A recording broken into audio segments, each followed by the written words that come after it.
So you're right. We have talked about this, and I sleep not well. Whatever. Doing my best. Hey, Chris, I actually want to talk to you. Dude, you're killing it. Would you do me a favor, Chris, and put your TikTok URL in here because I want to reference here in a little bit, if you don't mind. If not, no worries. What's up, everybody? Just give me a second here to flip some switches. What's up, Jesse? No sleep until after Prime Day. I mean, that's still 5 days away. Are you talking about both Prime Days or the one that matters? Because day two is a little bit of a day two of Prime Days is like a fart noise happening on Amazon. It's like the last of the balloon air getting let out, just a high squeak, of whatever. Hey, what's up, everybody? What's up, Londo? Londo. Some reason every time I see Londo Magic, I think of Michael Landon, and I don't know your age, or I know several of your general ages, and that might be a reference. That might be aging me, but there's something about Londo Magic and Michael Landon. Little House on the Prairie, and mostly Little House on the Prairie. So here's what's funny. Love Michael Landon, R.I.P. Right, guy was pretty young. I forgot how old he was. I mean, I don't even think he hit 50 yet. Whenever he passed. So from Boston. What's going on, PRC? Hey, thanks everybody for joining. I'm always horrible at this. I'm always horrible at two things. One is letting people know ahead of time that I'm gonna 58. Well, he was older than I thought. It's that Hollywood making a deal with the devil. He looked like he was 40 whenever he died. I think he still had like nice black, like long, kind of curly hair. So I usually schedule these spur of the moment because I'm a jerk. And I did the last one actually pretty well ahead of time. I think I did like a week and a half ahead of time, and it went real well. And to be honest, I wasn't planning on doing this. And then I realized my wife was once a year, she goes and stays with my sister-in-law, and they do an overnight camping trip so they can gossip about their husbands, me being one of them. And surprise, yes, it is a surprise. It was a surprise to me also. And I try, and some of you guys know this. I try to multiple times throughout the day, I find myself jumping on calls with people at random things. Like if somebody reaches out for help, I'll jump on and help, and then I'll say, hey, do you need anything else? Like, can I give you some advice while we're here, whatever the case is. So I really do try to make myself as available as possible throughout the day while getting the other stuff done that I'm supposed to get done. And this just ends up being sort of like an extension of that. I don't get to do this as often as I like. I really do like doing these things here. It's just, and to be honest, and some of you guys know my granddaughter had surgery this week. So I was there all day yesterday. I was there all day today, and I'll be there all day tomorrow. And so I'm trying, and I can't work when I'm there. It is like, all she wants is pep. That's the only thing, because she's not gonna be able to walk for like 4 months. And so she's in shock, Melissa Emily Realtor joined. I remember Melissa Emily. I don't know if she remembers me though. That's interesting. What's up, Melissa? Just in case you happen to be here still. I think old realtor stuff that turned maybe interior designer, if I remember right. So I try to do these as often as I can. So thank you guys for jumping in. Sorry for the last minute kind of thing, but a week away from Prime Days, I thought this was a good chance to maybe just jump on and chat a little bit. And Chris, I didn't see your, oh, there it is. Average guy making money. Somebody asked me, Chris, to interview you. And I think that's a good idea. If you are keen on that, I think that'd be fun. Interviews are kind of strange because on one hand, I like to do that with people that are maybe like, in charge of companies or whatever. I don't know, whatever the case is. But your name sort of gives a little bit of a thing. It's like an average guy that is really doing well. And I think a lot of people would really relate to the average guy doing well thing. So in case you guys don't know, please give Chris, average guy, a follow over on TikTok. His journey has been a blast to watch. Sometimes I think I'm the only one watching it based off of the number of likes on your TikToks.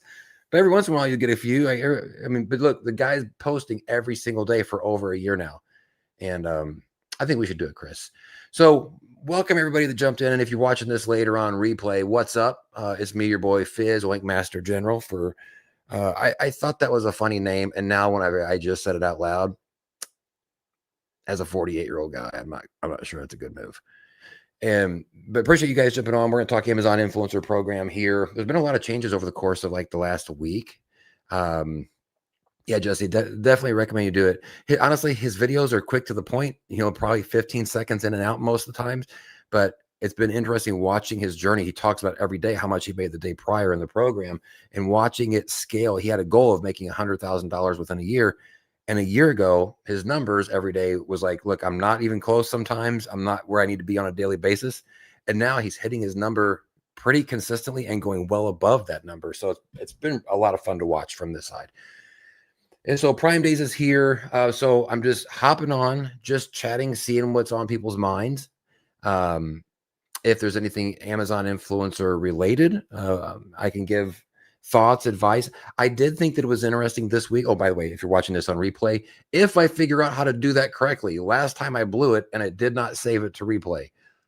We'll see. You guys might be the only people that see this, but if you happen to see this on replay later, thank you very much for watching. And if you're watching on replay, make sure that you hit subscribe if you haven't subscribed to the channel already. There was an update that happened this week in Amazon Influencer Program, and I made a video about it a few days ago about the shoppable picks update. I don't know if you guys saw it, where the upload screen all of a sudden changed out of the blue. I was literally in the middle of uploading videos, and all of a sudden the thing popped up. I was like, this isn't what it looked like 30 seconds ago whenever I was uploading a different video. It rolled out real quick. And one of the changes was that on the shoppable pictures, if you're uploading a thumbnail, if you're uploading a collage, whatever the case is, that one, they cap how many ASINs that you can tag now. I think before it might have been like 10. Does 10 sound right? And then they changed the process so that, one of the problems with collages was, with Amazon collages specifically, was that you could tag a lot of different products, but if it was a room that had a lot of stuff going on, like if you look behind me, for example, right? If I made a collage of what was going on here, how do you know what this thing is, or like what these headphones are? You know what that is? That's an energy drink. That's a portable fan thing. That's a monitor. If I was tagging all of these different things, you wouldn't be able to know where that stuff was at in the picture. So they made it so that you can actually locate and pinpoint the different tag things in the thing. And so I think this is a little bit of an interesting thing I talked to somebody a few days ago who doesn't do pictures, and they're like, I'm probably going to do pictures now, because Amazon wouldn't be doing this unless they had intention behind it. Now, that doesn't necessarily mean it's going to pan out. You're right, because sometimes Amazon does things with intention that they roll back. Inspire is a really good example of that, right? So I do think it was a little bit of an eyebrow raise. Now, Nicole, listen, I surely you've been uploading your thumbnails separately, right? Because I know that you've heard me say that you should be doing that, uploading your thumbnails, right, as an individual piece of shoppable content. Unless you just don't want those extra clicks, I'll take them. You don't give them to me. Your boy Fizz, Oink Master General, will take them, but worth a shot. Most of it. That's it. That's exactly. Oh, you haven't listened. How dare you? For shame for not listening. And so I think it's interesting. I don't know exactly. One of the things that's always been kind of strange about pictures, and you guys see probably some of these different comments jump up in the Facebook group sometimes where people say, is it worth it? And somebody had posted, I think it was a guy, Tyler, maybe was the one that posted a picture that got like 40 something thousand clicks on it. I mean, Amazon's putting them somewhere. And so this just seems to be the next sort of step to whatever that ends up being. So it's going to be interesting to see what that actually turns into.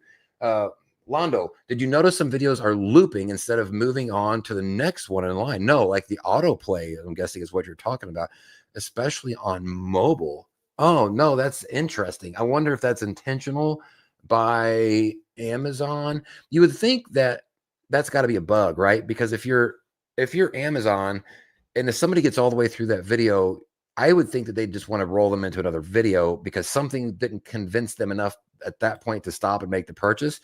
But I guess I can also see a world where they'd go, Amazon might think of it in terms of like, well, maybe they liked it so much they'd want to watch it. I have not seen that or heard that.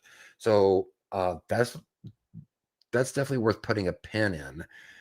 Because one of the problems with the autoplay system, and not to rant about autoplay too much, but I think it's worth talking about is, if your video is good enough and somebody watches 2 minutes or 2.5 minutes or however long your video is, you've kept them engaged, right? And you really have earned that commission if they buy the thing in every sense of the, but because of the way that the auto tagging system or the autoplay system works, like if somebody's not paying attention, they're going to get through like your entire video and then they're automatically going to like roll into the next video, which could be total dog turds, but that they're going to get a commission all of a sudden because of the work that you did prior, leading into the that next video. So I really hope that I don't know. That's an interesting. I don't know which one I hope actually. That I'm kind of thinking about it, but definitely will keep my ear to the pavement. Is that the right word? Ear to the pavement. Starting that tonight. I'm gonna guess. KP, which thing are you starting tonight? You talking about the picture thing? I upload shoppable photos and collages and never get a single view. Ooh, that's interesting. Sonia, I'd like to take a look at that with you, maybe later, like not tonight, but like on a different day, because that's interesting. Maybe we can do a call about this at some point, because that's interesting. I'd like to see the way that you're kind of setting those things up. Yeah, that's interesting. Unless you share off site. No, you and you should be getting them on site in some form or fashion. So let's take a look at that maybe like next week. If you maybe drop something in my DMs or something, if you don't mind. Seemed like a test to me. Oh, wrong one. That moved too quick. I wasn't on it all, but definitely noticed over the past week might be a bug, but it's very specific on just certain listings. Small test, maybe, right? Like very, very small sample size. Nicole did it. Hers is auto playing now. Totally does autoplay. You're talking the autoplay. Are you talking about loop? Or are you talking about Nicole? Are you talking about loop or autoplay into the next video? So that was one of the things that happened this week. You know, it's funny. I feel like sometimes I'll do a video and like all of a sudden Amazon will put out the update video shortly thereafter. And I'm starting to get this weird feeling that they're looking over my shoulder. Like, I don't know if you guys remember the first time that I put out the parent ASINs video back in March of this year. And I went on vacation in April. Like 2 weeks later, by the time I got back, they had changed the parent tagging system that had been the same for years. After, of course, I implemented it into the extension and made the video and everything for it. So that was pretty autoplay to the next video intro. Okay. I see them autoplay into the next video. I don't like it. Yeah. I mean, you know, Melissa, that's the problem. It's a little bit, the flips. I mean, on Amazon side, it makes sense, right? Because if the video stops and nothing else happens, then it just customer experience side, they're just looking now at a screen, not doing anything.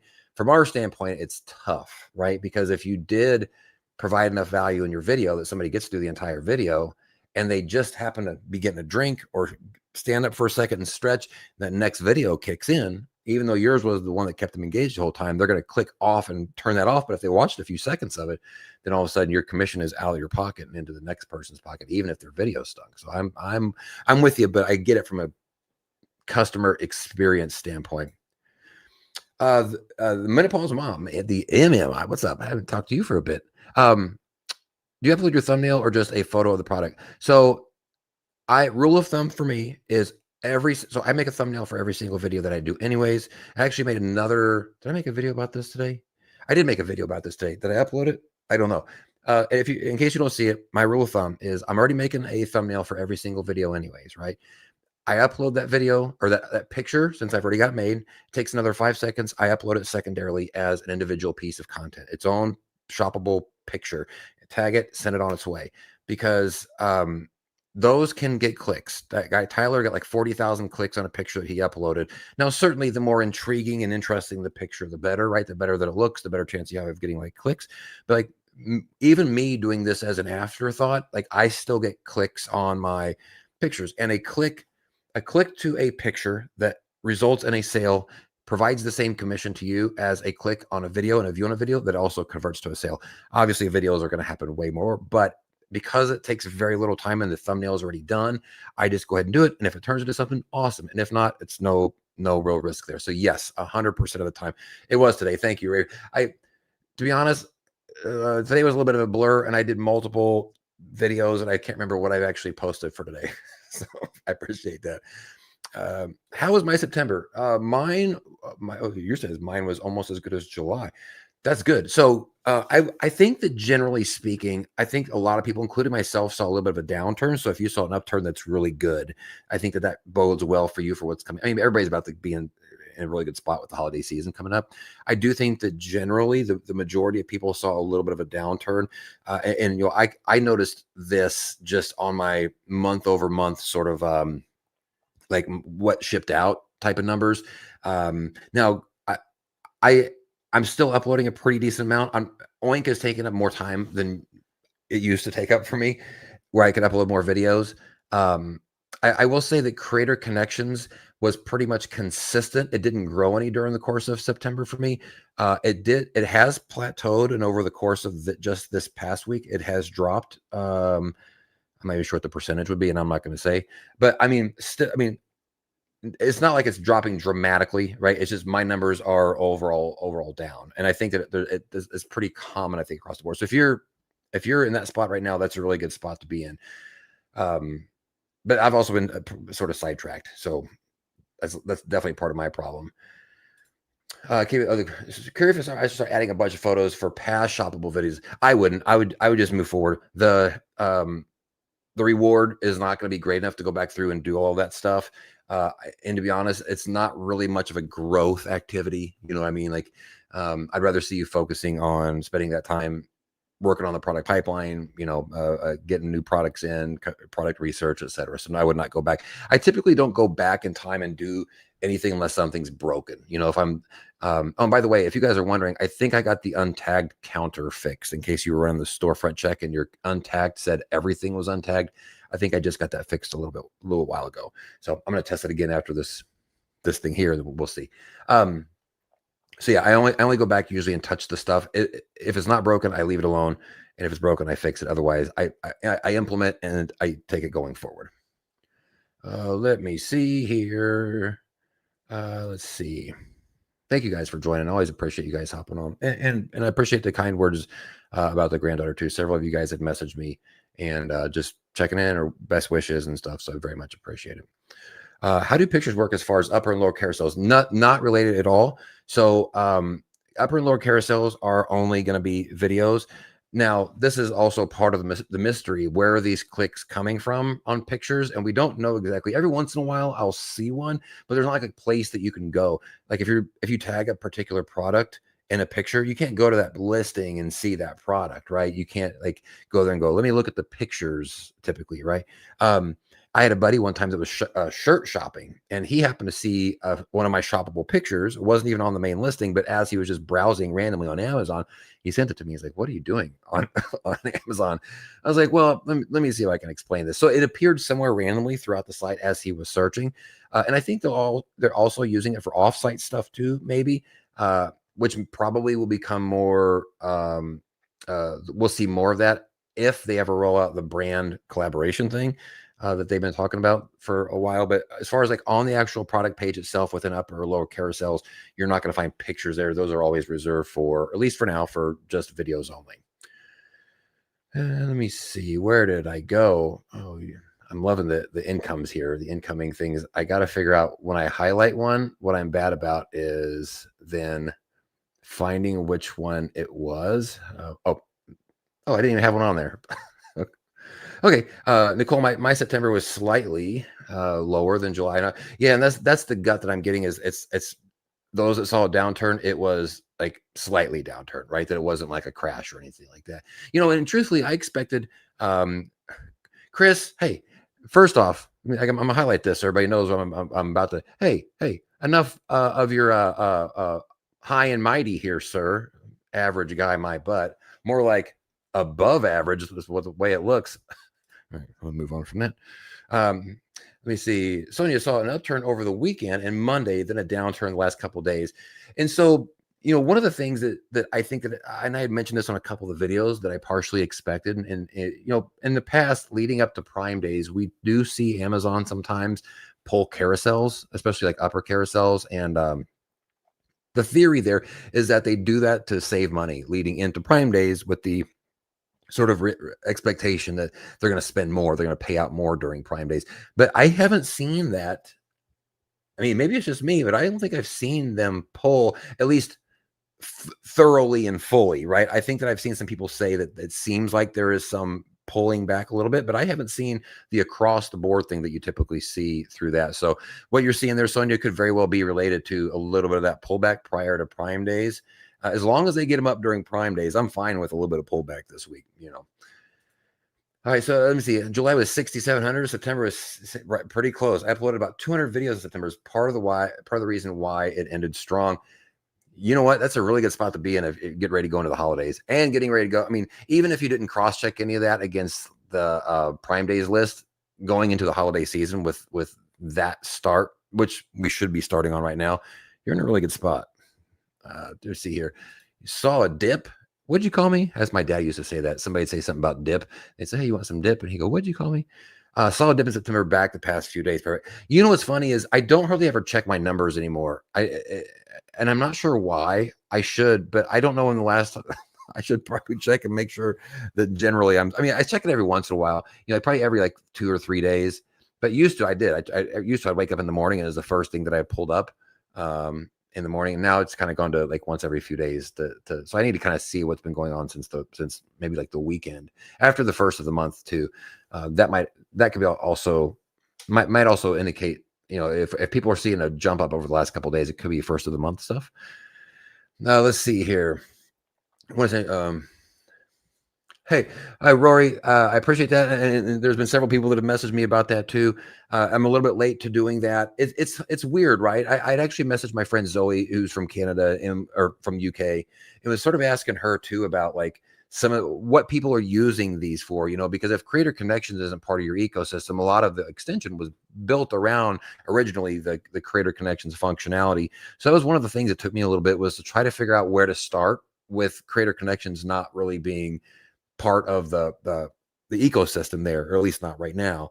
And so there'll be more coming. It's just been slow rolling, just trying to do the US based extension stuff and find time to kind of squeeze those other things in. To be honest, I did that update while I was sitting in a parking garage a couple days ago for about 8 hours. I was like sitting there just going like, you know what? I think I'm just gonna make this thing, the fetch stuff work. So there might be some bugs that come along with it. It's a slightly different process.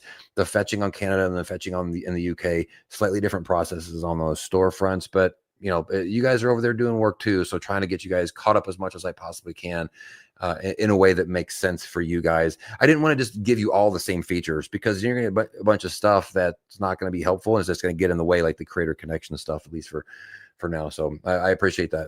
You using that very much. I didn't see the AI comment, but with the AI mentioned in comment, what I discovered with the yeah, gotcha. I think been my best week so far. Hold on, Jesse popping in.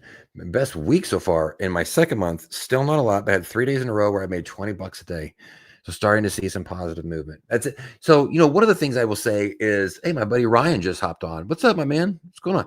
One of the things I'll say about when you're early in the program, right, is don't get too swayed in either direction by the money that you're currently making, because it could either take you down a path that makes you think you're doing better than you actually are, or make you think that you're doing worse than you are. And your sample size is so small right now that you don't want to get led down a wrong path and start putting together an incorrect strategy from a really small sample size.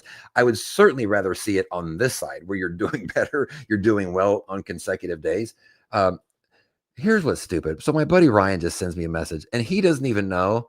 Oh, maybe he does know about my unboxing, but he does know about he just left a comment on Instagram, and he says, can you do an unboxing? Because he thinks he's a funny guy, and he saw my unboxing video from the other day. You are funny. Love your balls. So, you know, one of the things I tell people typically early on in the process is, you know, just try to keep your head down during those first few hundred videos too. Like, keep an eye on the commission, but don't let it necessarily dictate your behavior going forward. One of the big things, you know, I made a lot of money in my first 30 days, and I thought that it was because of what I was doing at the time. And it was just because I got lucky. I happened to stumble upon a couple of products that did really well, but it led me to believe and implement strategies too soon that were inaccurate because of what I saw. And so, you know, we want to see you in the positive. We want to see that continue to grow. But if it starts to like go back a little bit, right? Or keep your head down and focus on strategy. Let the commission sort of be what's going to be during these first, you know, 200, 300, 500 videos.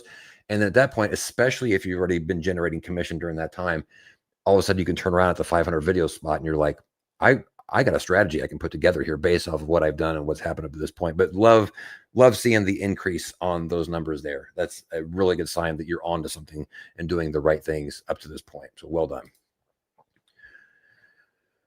Let's see. Out to V's, what's up? They are right in time for the fourth quarter.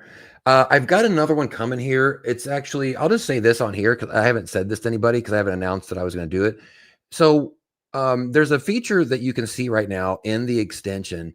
Chels is, oh, my buddy Ryan is giving me grief.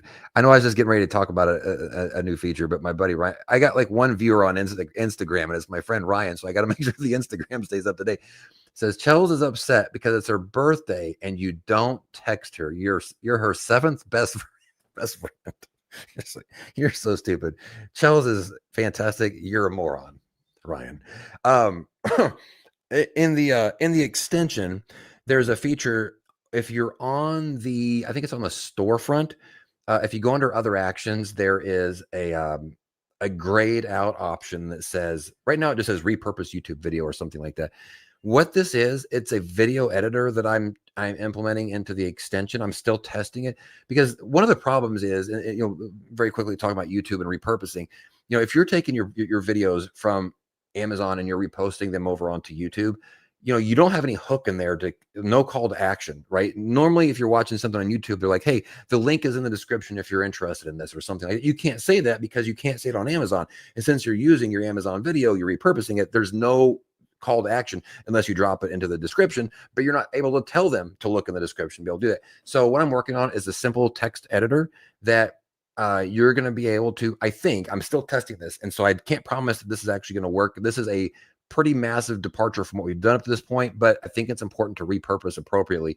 And so that way, every single video that you've got, whenever you're going through, you can just say, on the screen, you can tell it where it wants to put it, where you want to put it. You can change the font, and you can put a couple of lines on there that says link is in the description, put whatever disclosure you want on there. So just a little sneak preview. I can't show it to you yet because it's still in testing, but I'm putting that in there because I think that if you're going to continue to push for YouTube repurposing, you have to have something in the video, either verbally or visually, to tell people what they need to be doing with this, right? And because if they watch your video and you don't give them a way to click the link or an indicator of what they need to be doing, then what are they going to watch? How are you going to make your commissions unless they happen to stumble into the description? So that is a video editor is what that particular function is.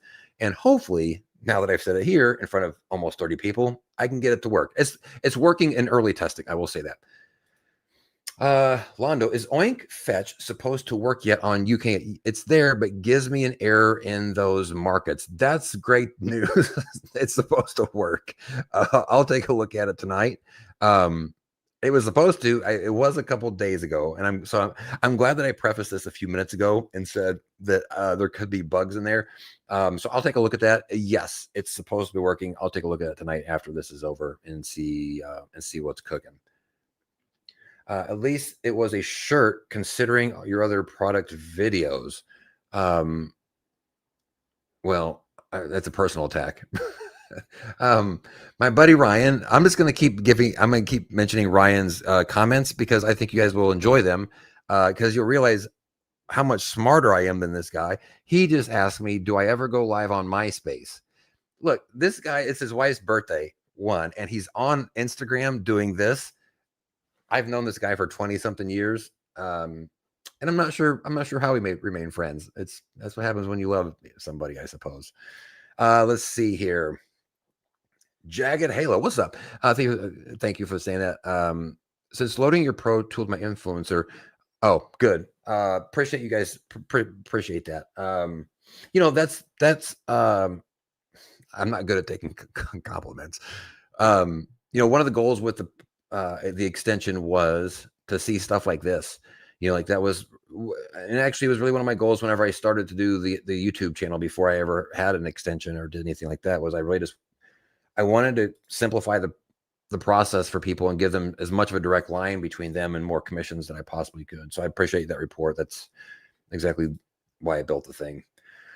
What are your thoughts on Levanta? To be honest, I don't use it. I'm signed up. I've never used it. I know some people that are using it. To be honest, and I don't want to speak too much on it because I don't use it. I don't have a lot of context for how it actually works. I do know that that's a lot of the I'll call them power users maybe uh, use Levanta and go through that process to work with brands, but I don't have enough of a personal experience with it to give you. I've never earned anything from it. I've never done anything other than signed up. I'm not even sure I've opened it since then. Um, so I'll probably have to leave that to some other people. Sorry, I can't provide a better answer than that. It's on my list of things to do. I just haven't been able to do it quite yet. And maybe somebody can jump into the chat with Christina there and maybe give some context. Somebody that knows better than me. Let me see. Do titles and thumbnails matter as well as length of video? So, great question. Here's I will defer the thumbnail part to YouTube. YouTube did a study a couple years ago, and they found that over 90 something percent, I don't remember what the actual number was, but it's over 90% of their top performing videos. I don't know what metric they use. They call it top performing. I'll trust YouTube that they know what that means. That over 90% had customized thumbnails. And which is a massive number. I did a small sample analysis. I mean, this is probably now 7 months ago, 8 months ago. And out of all the products that I checked, I found that over 70% of those products had a custom thumbnail as the number one spot in the upper carousel. So whenever there were 5 videos in the upper carousel, 5 influencer videos, custom thumbnails were position number one over 70% of the time. And then in the rest of the carousel, custom thumbnails outranked those without custom thumbnails, but it was like 60 something percent in total. And that was enough for me that I make them all the time now. Because one, I don't make a custom one for every single product that I do. I basically use the same one over and over again for the sake of efficiency. And I don't think that those are getting those positions simply because they're customized. I think that there's a more likely something related to those are probably just higher click-through rates. I mean, if YouTube knows what they're talking about, that people click on those more, then those are probably getting higher click-through rates. And then, if people are making good videos, maybe a higher conversion there. So it's not just because they're customized, but I do think I am a big fan of custom thumbnails, not just for the video and for the data that we see behind them, but also because we talked about this a little while ago, Dainty. You may not have been here yet, but you can also then take those individual thumbnails and upload them separately as an individual piece of content, a shoppable picture, and tag that. And those pictures can also get clicks too. And a click on a picture convert or will get you the same commission if it converts as a click on a video. So I'm a big fan of the thumbnails. Titles, same thing. Here's actually maybe this is actually a bigger thing that I should probably slow down and cover. Something you guys should think about is when you are creating a piece of content, your goal is to have it in the upper carousel, right? Hopefully, if there's an upper carousel, that's where you want to be, and you want to be competing. And I think that and I talked about this a couple weeks ago, whenever you are creating your content and your title and your thumbnail, you should be considering what that's going to look like in that carousel. What's that going to look like whenever it's competing against 4 other people that are in that carousel, possibly, right? And so when we talk about the thumbnails, if we know that thumbnails with or videos with thumbnails, custom thumbnails, get more click throughs than those without, that is a competitive edge. Same thing with like titles, right? Titles that frankly are rage baity, like a little clickbaity or whatever, that are the ones that are like, hey, you won't believe this, check it out, or whatever the thing is.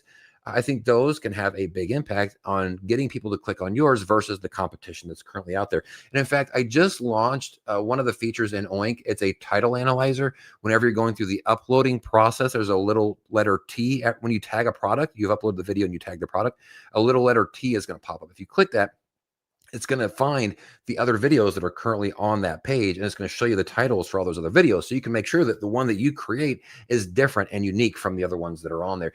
I've had this happen several times where I make a title and a video, and I'll go back later and I'll see that product, and somebody else has almost the exact same title as me. Now, I don't know if they were there before me, but if they were, then that was lazy on my part for not checking to see what was there first and making a title just sending it off. So I think we need to be more mindful about like where we want these videos to be. And if we want them in the carousels, we want them to compete. Then what is our best foot forward with the thumbnail? And what is our best foot forward with with the title. On a side note, nuts and bolts, I never do over 60 characters. I know it says 60 is recommended. I've never done over 60. I've never done probably like less than 10 either. My sweet spot's usually like 50 to 55 characters probably. I try to have at least one word that's all capital, but maybe it's watch, maybe it's wow, maybe it's, I don't know, something else. And I usually try to have two different pieces of punctuation in there somewhere, a question mark and a period or something like that. Just from some random analysis that I've done on a personal level. But it's a long answer to say yes, I think that they matter. Length of the video, it depends on the product, right? If somebody's looking at a video for a $10 product, they probably don't want to watch a 5-minute video. But if they're spending $500 on a product, they're probably totally fine with watching a 5-minute video. I would say on average, most of mine are probably 1.5 to 2 minutes. I talked to somebody today that does a lot like 3 to 5 minutes. I actually recommended for them maybe to pull it back a bit, because people don't have a great attention span, right? And if you can get in there and answer the questions that you think that they need answered within 2 minutes, then you're going to save that time. If they don't feel like they're getting the answers that they want from you, it's like watching a show or a movie that's too slow, right? If you feel like the pace isn't there, you might just switch off and go watch something else. So you want them to be as concise as possible, but still give enough information that it is providing value to the user. So I think that the length matters. I don't think there's a strict number on that. I think it depends on the product and the category and the price point, certainly. Hey, I see the nurse photographer. We just had a chat the other day. What's up? What's happening? Let's see here. Hey, so thank you very much for joining the CT. I keep trying to go to the CT, like the acronyms. Is that right? CTCS. What's up? Thank you for joining. Appreciate you. Sonia, I remember last year on this time they added more videos to the carousel for a bit and put them back to. Hey, Sonia, you better find some wood, knock on it, and everybody find some wood right now to knock on it, because if tomorrow, if we wake up and those carousels are different, you know who we're going to go find. I'll be DMing Sonia like, hey, remember that jinx that you did? So I'm going to find some right now. It won't be Sonia's fault, totally. But yeah, I mean, it could very well happen. I mean, there's a lot of stuff that could happen between now and Prime Days. And honestly, as long as it's fine during Prime Days, I'm fine with whatever they do between now and then. As long as it's fine during Prime Days. I'm also knocking on wood one more time for that. So let me see here.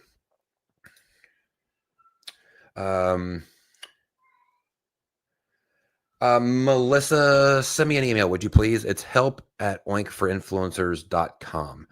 I'll type it in the thing down here just so.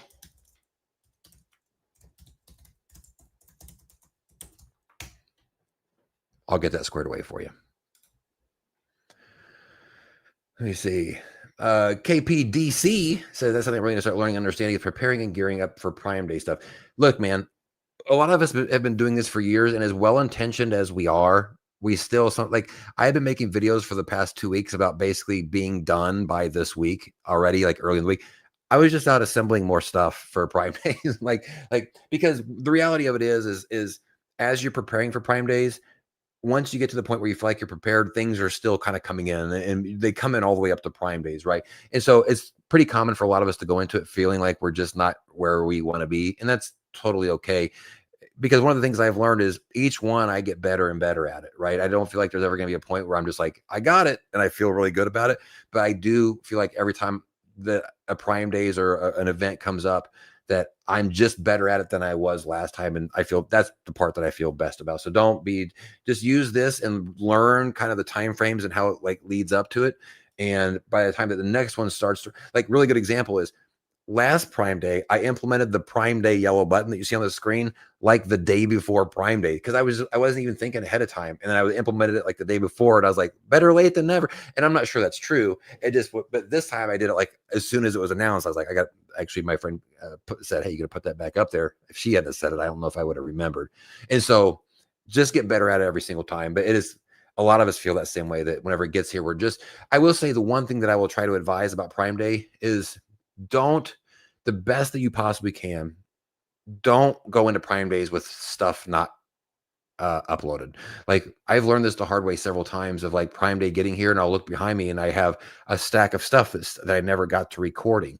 You may want to focus on that over the next couple of days, even over other stuff that's in the program, just to make sure that you have as much. You may not be able to get it all done, but get as much as you can recorded and uploaded. And then focus on the other stuff again next week, right? The peripheral stuff that's going on. Okay. Let me see here. Thank you guys for joining. Appreciate you guys doing this. I'll probably do this for another 20 minutes or so. I still got some more stuff I got to shoot tonight. I'm going to check my top 10 orders from CC each month to see if the products were falling off. So I tried to post videos on those as well as other opportunities I saw falling off. CC. You know what's interesting about this is that's another good example of, I think we're just scratching the surface on the different pathways to do stuff on Creator Connections. I mean, it's still all so new, you know what I mean? That like there are strategies nobody has thought of yet in regards to Creator Connections and how to approach them. Or 60 yesterday and dropped to 40 on the list, but that's better than last time. Wish they added Deals Hub. Deals Hub's so weird. Yeah, I don't know if you guys were the same. For like the first, and this happened to me last Prime Day, that the download would only show me 350,000 lines. Now it shows me 1 million because my CSV caps out at 1 million, but I had the darndest time for a long time trying to get that dang thing to like show me anything more. Steina, hey everyone, I'm new here. Been AIP for about a year. After a long vacation, I'm back, but not making the moolah like I want to. Happy to hear. That's interesting. So you're new again, right? Here a year ago, and welcome to the thing. Welcome to whatever the Oink thing is. I say that as the person that made it. I'm still not exactly sure how I'm here, but welcome to the crew. Feel free to engage, in the conversation, whether it's here or in the Facebook group, whatever. When you went out, things are a lot different now, and you may be picking up on that a bit. The Creator Connections has turned into a beast. There are people now making more money with Creator Connections than they are the actual Amazon influencer program. There's a lot of opportunity there. And so it'll be interesting to hear from your standpoint what this, after taking a break and what it looked like a year ago. I talked to somebody like this, maybe it was like a couple of weeks ago, and I was like, how's it going? And they're like, what is this thing now? I was like, I get it. So it'd be interesting to hear once you get your kind of feet planted and firm and get a little bit of context for what's going on, if it's shocking to you where this has ended up at. But welcome back to the crew. Caleb, what's up? In the last 30 days, I have 2697 orders, but only 951 shipped. Should I expect most of those orders to come through? I'm not sure.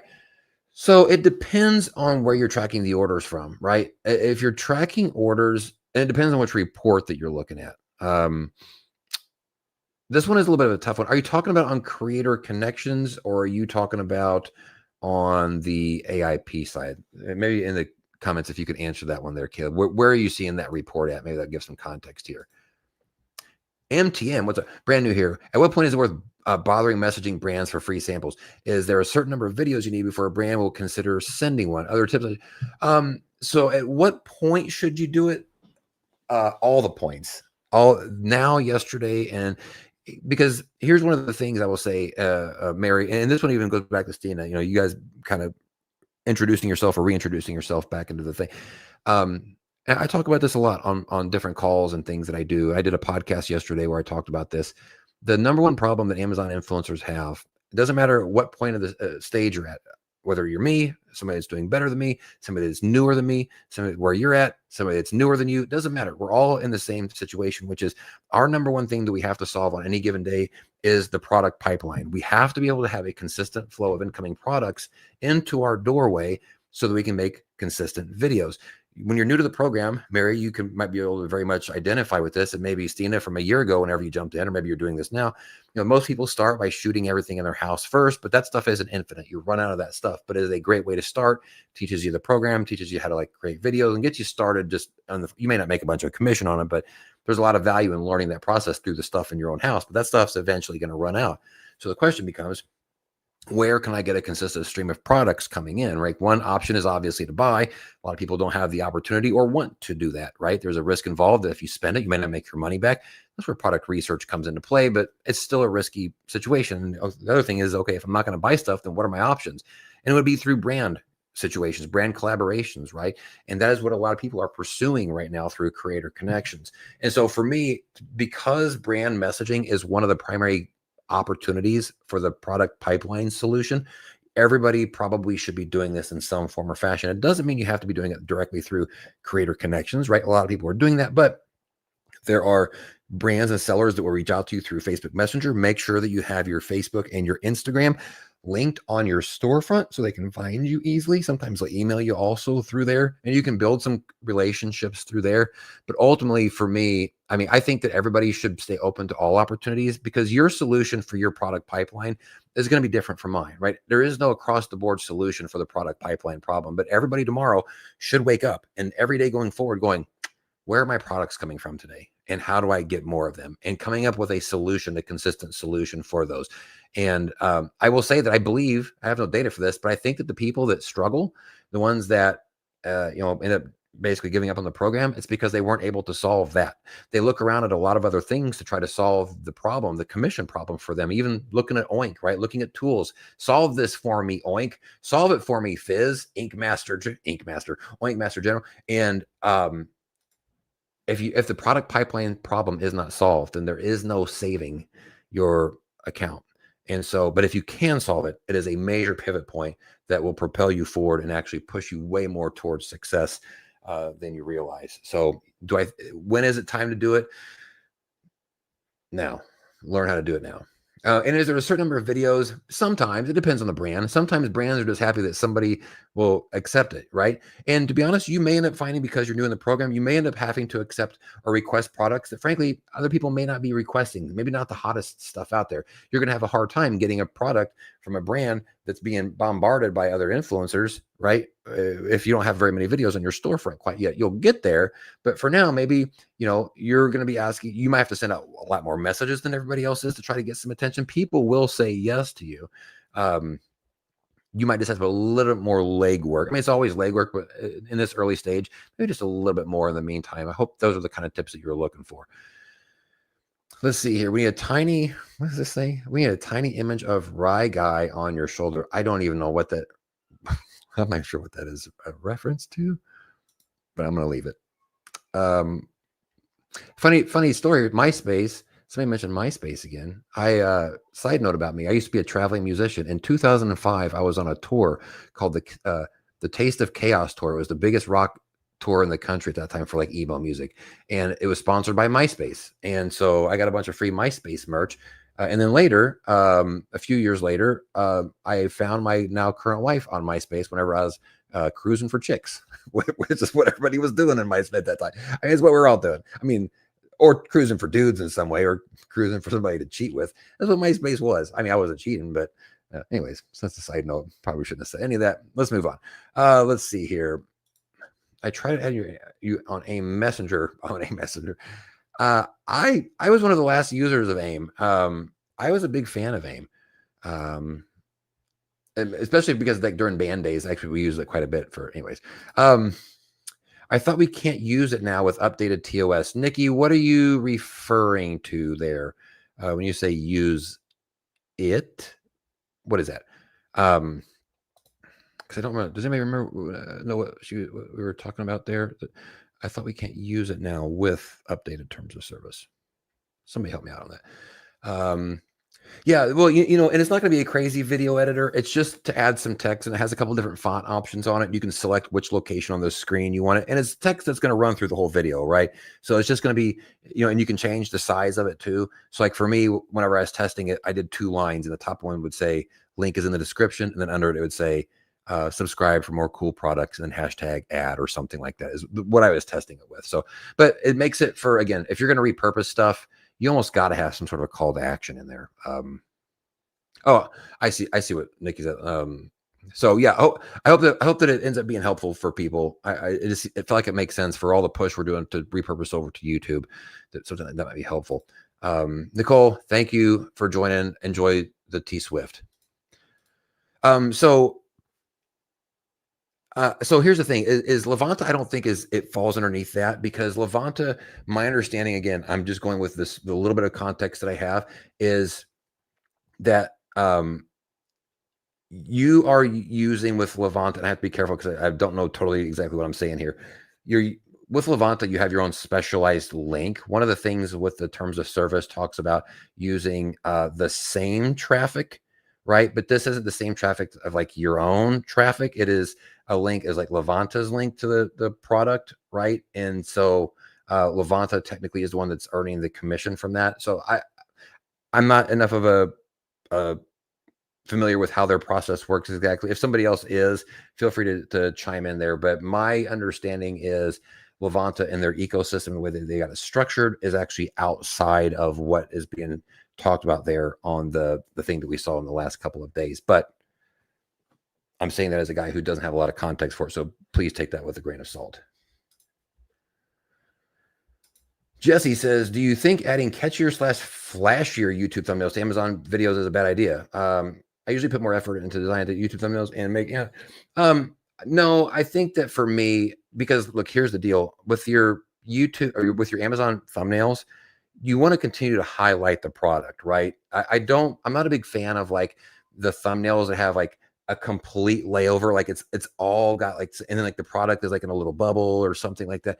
What I would rather see typically is, again, I'm thinking this through the eyes of a buyer. If I'm in a carousel competing against 4 other videos for a buyer's attention, they want to know about a product, right? And I want to make that product front and center. I want to be a real life video or real life thumbnail. So typically my thumbnails, like if we're looking at me on the screen right here, the product's going to be like kind of right here in the middle. I might have a little bit of text up here and an arrow like down here, but all of this here is just like regular stuff. It's like this, like let me find something.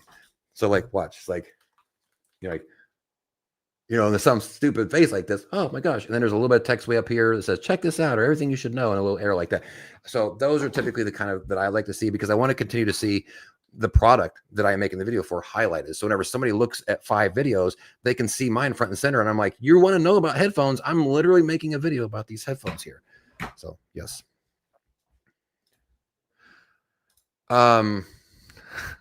Thank you. I appreciate that. I'm working on accepting. I really see a lot of editing for Amazon video thumbnails by other people, so I'm mixed on it. Well, so here's the deal. When you talk about other people, don't pay too much attention to what other people are doing. Because one of the things that happens in the influencer community, there is a thing goes around, and there's influencers that go, I don't like when, other people are making thumbnails, because we're so used to seeing it, we're sick of it. But ultimately, we're not the target. It's the rando person out there that's shopping for the headphones. They're not sick of it. Like, to them, that's just what they're going to click on. And again, it goes back to YouTube. YouTube has data that shows that custom thumbnails they get better clicks. And so regardless of what you see other people doing, go to the smartest person in the room in regards to this. And I know you all are thinking, well, Fizz, that must obviously be you. And I hate to bust your bubble. It's not. I'm nowhere near that list, but you know who is? It's YouTube. And so if YouTube says that those work better, then they should. And again, for me, the data was good enough that as soon as I saw that and did my own data, I do it on everything. So they don't have to be crazy, just a little bit of zhuzh, right? A little bit of like pizzazz, I think is what they call that. So 2 issues for a person you do. The other is quickly converting from vertical to horizontal. I have also got that same problem. I don't have that solved, but I am also with you that I've tried to come up with a good way that makes sense for that. I just don't have anything yet. On-site for me, 100%. It used to be off-site until my blog got squished by Google in 2023 with what they call the helpful content update, when Google rearranged the algorithm's guts and small publishers got totally wrecked. So at that time, it was that. I had already started the Amazon influencer program at that point, but it is on-site now. Even before Creator Connections became what it is now, it was still on-site. That being said, I mean, the first year that I started the program, I don't know if there was a day where I didn't spend time on it. I mean, and working a regular salary job too. So it was like after that, whenever everybody would go to bed here, I worked hard at it. Like I was committed to the process and really wanted to grow something. So it wasn't like a thing where on-site became that, because on-site is just that powerful. It's powerful, but you have to have the momentum behind it and the push behind it for it to do the thing that it can actually do. So yeah, definitely on-site is now, after my blog is gone, I make some stuff from like my YouTube. I got a fitness channel over on YouTube. I get some affiliate stuff from that. Like I get some random kind of rando stuff coming in, but by far and away, it's the on-site stuff. It's hard to guesstimate when to start with some brand or small creator. There you go. Appreciate you jumping in on that. It says that 80% of your products won't get sales after a year. What are your opinions? I mean, so here's the thing. Before she put that out, there was questions kind of floating around about this, and I actually had gotten quite a few of these questions too, Chris, where, because I was saying stuff like, if a product has 4 videos, here's what you can expect, how you can expect it to perform. But people are then basically going that, but over time, that's going to change, right? Like basically insinuating like things will drop over time. So Claire's was one of the first data analysis that I had seen. And I didn't realize it was a smaller sample size, but it actually kind of reinforced what some of the people were feeling about these things. Because we know that carousels fill up over time, especially products that are selling well, they're going to get eyeballs on them over time. And by the way, I'll stick around for another 40 minutes on this if you guys are still around. So I think that's true, but I think this also is why it's very, very important to upfront try to get the best situation you can on a product. If you're starting out with a product that's already got 5 videos, how good do you think that that gets over 6 months? You're talking about if things are going to drop. That's you start out oversaturated already. But if you're starting out on a product that has no influencer videos on it, right, and it's already selling like decently well, then yes, it's going to fill up eventually, but you have time on it before anybody else has time on it, and it's going to take you longer for that saturation to totally kick in. So I do believe, even if she's half wrong, even if it's 40%, you're talking about almost 50% drop there, right? And I don't think she's half wrong. I'm just saying that, like, even if we look at it through sort of that lens, that I think that this, for me, there's nothing you can do about it. For one, it's going to be what it's going to be. But two, this really is why I think we should be putting so much emphasis on the types of products that you decide to participate with, and their metrics at that particular point are going to play a major factor in how well those things and how long it takes for that blood to run out of them over time, right? If you're the only influencer that shows up and you can be that for 2 weeks or 3 weeks, that is a huge deal comparative to like something that's already got 5 videos on it, and you may not even get a spot in that upper carousel. So I am a believer that it definitely drops, but even if it's half wrong, and I don't think it is, but it's to me makes it that much more important to say what we're saying yes to up front. So hopefully that gives you us. Don't jinx it. I just thought that was funny right there. Oh, you just dropped in, Nicole. What's up? Appreciate that. You also will learn, Nicole, that I struggle with accepting compliments. So I appreciate that. Let's see here. And sorry, I'm trying to get caught up here on this stuff here. I'd be curious your thoughts on adding more than one. Ooh, let's go. Okay. You may have heard my TED talk on this. All right. I only do one product video, typically one video per product.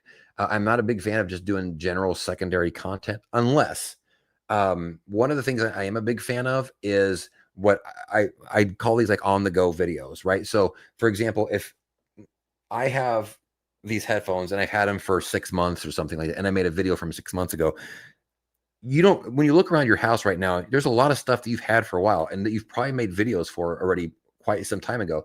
But how hard would it be to pick up your phone, which I don't have with me? Oh, yes, I do. To pick up your phone the next time when you're being mindful and go, you know what?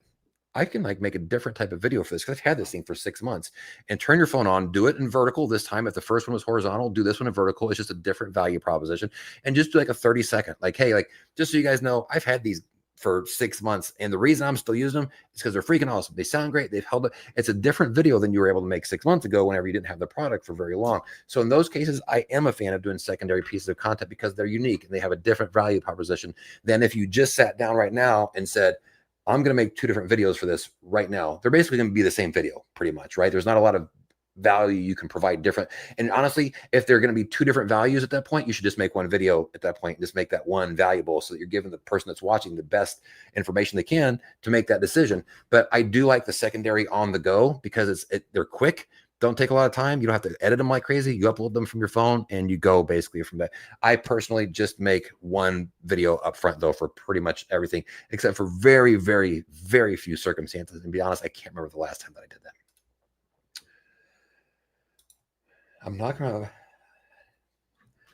the furniture. I hope it's wood. I hope that's a high quality wood, Sonia. Oak. So my hard drive failure. I had setbacks, but still posting. Oh man, that sucks.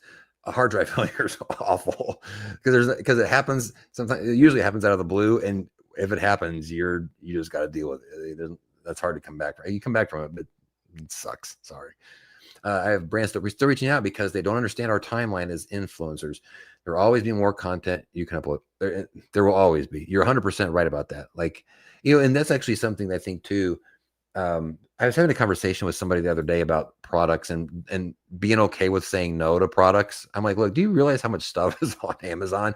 Like, opportunity is going to come. It's going to be inevitable. Don't beat yourself up over missing a particular thing. There's more things on the way. You're right. There's a lot of stuff out there. Jesse, definitely create more. There's no limit. Well, so there are some different opinions on this. Now, Amazon did say a while back, and I haven't been able to find the reference that, and, I don't think they've actually implemented it, that they were trying to do a thing where they were trying to limit multiple carousel placements, especially like upper carousels. I say that I just watched a video yesterday that I was doing product research, and one guy had 4 spots, and he had like a total of 100 videos, and somehow 4 of them were all on this one particular product. But there is something worth mentioning here too, is that there is a lot of different ways to do things, right? If there's any particular piece of like data or something that comes out, then you should take heed of that. And a lot of the stuff ends up being personal preference. I got reasons why I don't do more than one video. Like for me, especially like if that product doesn't pan out, then I just basically doubled my work and I didn't make anything from it. And if it does pan out, I can still only make commission off of one video at a time. And if I do a good video, then hopefully I don't need to do 2. But then there's another theory of like, but if you do 2, then you have a chance of maybe more coverage, right? And maybe if one video doesn't get placement, then the other one would. So there's several different ways that you can approach this, and a lot of it does end up coming down to kind of personal preference. So Raven's saying that they do it, like they might be killing it with that. So some of this stuff is not set in stone. It comes down to maybe personal preference, and this is something I've talked about quite a bit too. Is people's business. These are all businesses that we're trying to run, and there's a lot of different ways to do this. And it doesn't mean that any of them are wrong or any of them are right. It comes down to like what works for you. And if you find that something's not working for you over time, or if it is, then you make the adjustments that you need to put yourself into a better position. Well, it depends on your time zone there, Jesse. I'm kidding. Earlier you go to bed, the faster you wake up tomorrow and shoot more videos. And look, here we are. I mean, tomorrow's Friday. Prime days is in like 4 or 5 days. Make sure you're done by probably, Saturday at the latest at this point. Whatever you have needs to get uploaded, because it's going to have to go through the review process. They're going to be getting slammed the last couple of days leading up to Prime days. And if your video gets rejected and you have to resubmit, it's going to take even longer. So really try to get everything in tomorrow, Saturday at the latest. If you're going into Sunday, you're really risking not getting that first day coverage. Oh, you're talking about the report on the consolidated. It depends. I mean, if it's talking about, because there's if you're looking at the AIP reports, one of the reports is going to show you the total things that got ordered, but those don't necessarily mean that those are getting applied to your overall account, right? So you can see that. I made a video about this maybe like last year, where there's a report you can see of what's getting ordered in real time. And in fact, this is actually what the daily sales thing ends up using for that particular report. But some of that stuff, what may end up happening is may not end up qualifying for the AIP side of things. So that number would actually get, some of those would get filtered out whenever it comes time to shipping, and then what you'd actually get credit for. I'm not sure if that's what you're talking about, but that's starting to sound a little bit like you said on-site right after that. I think that might be what's going on there.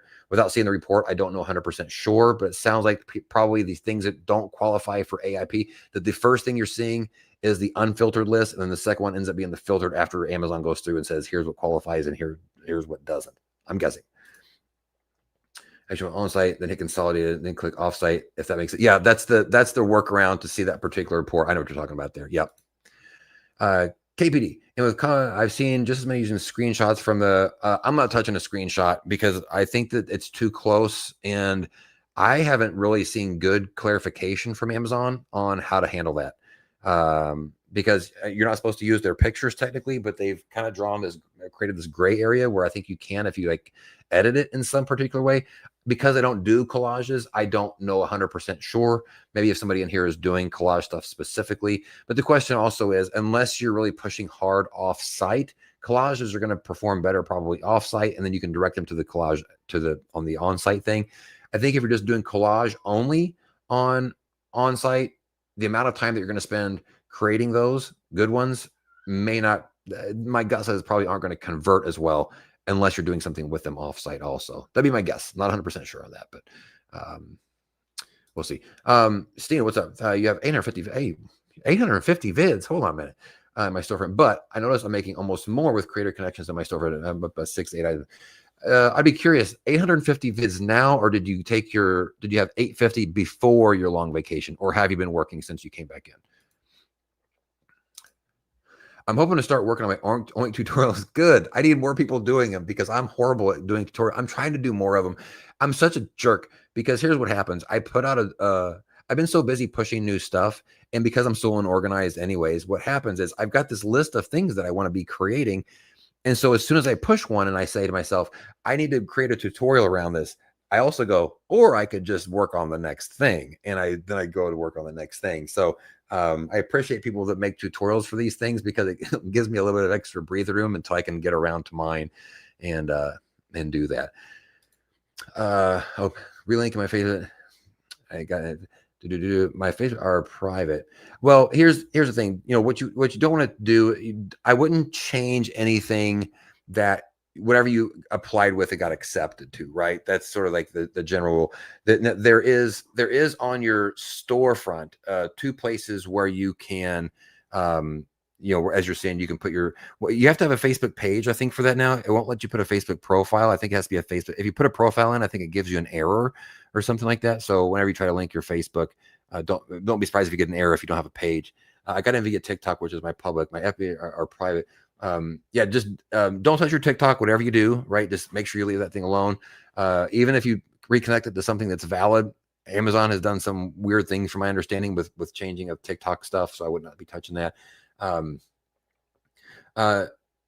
No, I mean, if people can't message you through it, don't list it, right? It's only going to be if it's a pathway for them to message you through those things. So if any of them are private, I wouldn't bother putting those links on there. My friend Ryan. Oh, I remember. He's gone. I hope that he went and actually is doing something for his wife's birthday. You're aging us. What? It's a gift. What am I going to do? That's one of my specialties. The Michael Landon reference at the beginning of this wasn't enough. The MySpace one, maybe a little bit there too. It's a play. This is where I come as like an older guy to try to make other people like feel like I'm like one of the cool youth. You're like, hey, what hang loose or whatever. That's hang loose. Fine Living on my Fine Living is adorable. Yeah, here we are 17 years later, and she hasn't gotten rid of me yet. Yeah, Sonia, I saw Nikki was talking about the Levanta. That one's a tough one. Everybody, don't forget to smash the like button. Let's go. Hey, come in with the heat. I forgot. Honestly, I kind of forgot we were on YouTube. So I appreciate you saying that. I'm doing this through StreamYard. And I appreciate you guys saying that. And again, hopefully people can watch the replay on this if I don't ruin it at the end like I did last time. And if not, this was a special show just for you guys. Yeah, so it depends. So they added the language. Part of the thing that was passed around today is actually some of what was created in 2024 around the double dipping. And I haven't taken a good strong look at it yet today. It's hard to say. Sometimes these things with Amazon, they create a gray area around a lot of the things they do. And sometimes like this is another really good example because sometimes it makes more questions than it does answers. And you have to almost try to like read between the lines to try to get an understanding of what Amazon's actually trying to say in these things. Got a phone. Hey, appreciate that. Appreciate the DM. I'll check that out. Let's see. Don't forget to click like the good old like button. Oh, I do like that. I do think I am your Amazon influencer. You know what's funny is that intro on my YouTube channels. I did this on my blogging thing too as well. Like once I've got one down pat, like I just got it memorized and I get so used to saying it over and over again. Well, it depends on how long this goes, right? I mean, if we're here for another 2 hours, you're technically here. I'm not going to, but better late than never. If you got anything, make sure you already had a question. I was literally going to say, if you have a question, I'm going to stay on for another 20 minutes. So I can see it down there. I'll get to that. Welcome in. Just want to say, appreciate that. Yeah, I mean, the thing with the influencer program is we're all coming in from sort of different angles and different points of view in the program, right? And I think that it's important to remember one, that our experience levels with this are different. Everybody's kind of different places. So, that's why I've always tried to be really good about questions and like, even if it's something that some might consider basic, that it's not to the person that's asking that, but also to like try to be very understanding and open to the fact that people do things differently. And just because people do things differently or have a different business model than I've got or that you've got, it doesn't mean that it's wrong. It just means that they have different circumstances and things, and there's a lot we can learn from each other from a lot of this stuff. So I agree. I've been very fortunate to have really good people in these groups uh, that are extremely helpful, and honestly, I've picked up a lot of my slack for when I don't have enough time to do some of the answering of things in the Facebook groups as much as I would like to. So I appreciate you saying that. Yes, Levante very much offsite driven for sure. I mean, it definitely picked up a lot of speed, especially seems like over the course of like the last year. Um, and this also kind of goes back to the announcement that was made last year about the double dipping thing. My understanding was that Levante works outside of that whole realm, so Levante was not in any sort of was not part of that conversation at all as far as the link double dipping thing. So I think my understanding is Levante is good, but I don't have enough context for good in the sense of like from a terms of server standpoint. But I just haven't looked into it enough. I haven't seen anything by people that are using it that would make me think otherwise. All right. Do you have brand deals set up for long-term engagements? I do. I love to do this, but don't know where to start, how much to ask for. Well, here's one thing I'll say when it comes to like asking for and charging, you really can't go wrong. If you do something wrong, it's nothing that's like detrimental. It's always something that's pivotable. Unless you're worried about asking for too much, which is also, if you start getting people reject you because it seems like it's too much, you can pivot from that too, right? So I think that the money thing, I wouldn't put I would just start somewhere and then start working your way off that and see kind of how that takes you. It's hard because I couldn't give you a number. And frankly, most people can't because they're not in your shoes and they're not in your personal circumstances. They can kind of give you what the averages that they might see or whatever are. But, sometimes people will charge less than the average because of their circumstances or whatever. And sometimes they might charge more because of their circumstances. I don't have any other brand deals set up, to be honest. The way that I've kind of approached a lot of my Amazon influencer stuff, I got a couple brand things, but they're not like specifically like deals. They're just brands that I tend to work with more often than not. But this kind of goes back to, I think, what I was saying about everybody does things differently. I don't really get paid typically for a lot of the brand things that I do when I'm doing repeat stuff for brands, because it's like typically my repeat stuff for brands are health and fitness brands specifically. And I use that stuff for other stuff, like whether it's workout equipment or whatever the case is. So for me, I don't typically charge for those things because the pathway that I'm getting those, I get benefits from it outside of charging an upfront fee for that particular piece of content or the multiple pieces of content. I've done a couple like that where I've been hired by like agencies, and I do like, they send me a brief and I do the thing and I get paid a little bit of something, a couple $100 sometimes for the content they create there. So it's one of those things where I couldn't tell you exactly where to start because my experience has been specific to that particular category. And because I don't do a lot of that stuff is related to like offsites too. And once my blog crashed and burned, I just haven't concentrated a whole lot on that. I have 4 videos in that carousel, and 3 of them were watching Instagram. Well, I mean, it's different. What's funny? That reminded me. Yesterday, I was doing some product research, and I saw a lady accidentally uploaded a video, and it was in the upper carousel. The upper carousel was packed. Her video was on there, and it was her doing a live that apparently it wasn't even an Amazon live. It was like a call like this live, and the call, I guess, had gotten interrupted. And so she was coming back online. She's like, I don't know what's wrong with this thing. It's like, and it was like, I think it was like a 15-minute video of her just talking, not about a product, talking to the people in the thing. And so I sent it to somebody else. I said, hey, get a load of this one. This person's just chatting on a conference call, I think. And it was gone within like 15 minutes. So somebody realized it, but I mean, you look around enough, you're going to find some interesting videos that are out there. I noticed a lot of it are, well, not specifically for that, because here's the deal. I think that if it's unavailable and it's selling well, I just don't think things will go permanently unavailable if they're selling well. More likely it's a stock issue, right? If it's selling well, high sales, you mentioned, because they don't have really an incentive to, unless they're going to relist it on another listing, which you'd still be in a good position if they did that, right? You run the unavailable and you switch it over.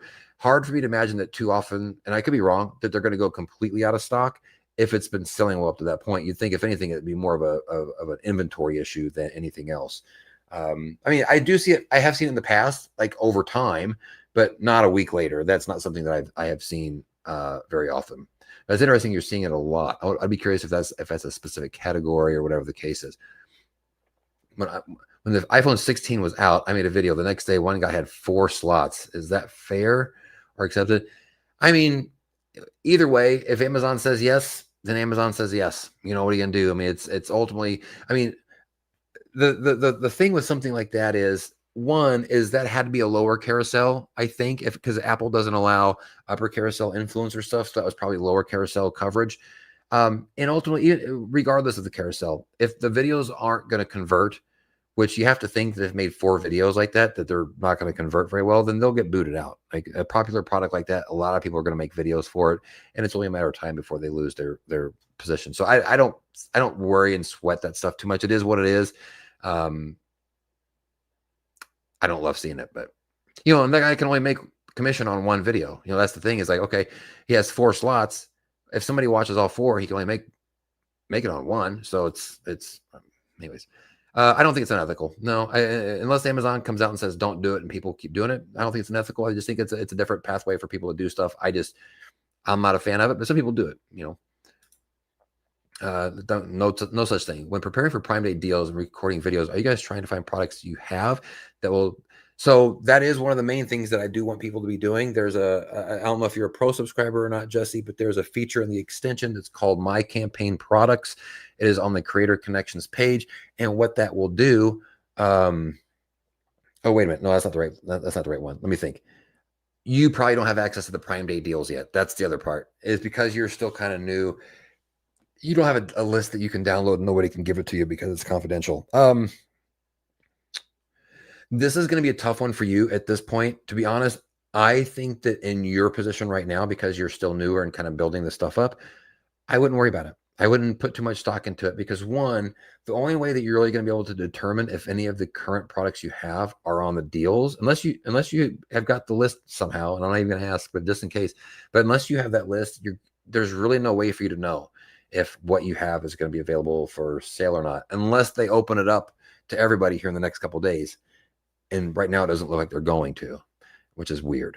So I think that if you don't have access to the list, let things be what they're going to be right now, right? And just continue to build your thing up as you're going to and work towards Black Friday and the holiday season and be focused on that. Because listen, to be honest, and a lot of people don't understand this about Prime Days. A lot of people go through Prime Days and don't really get much of a pump out of it. Now that could be because they didn't put a strategy together for it, because they didn't prepare for it, whatever the case is. It's pretty common for people to get at the end of Prime Days and people go, how did people do for Prime Days? And everybody goes, it stunk.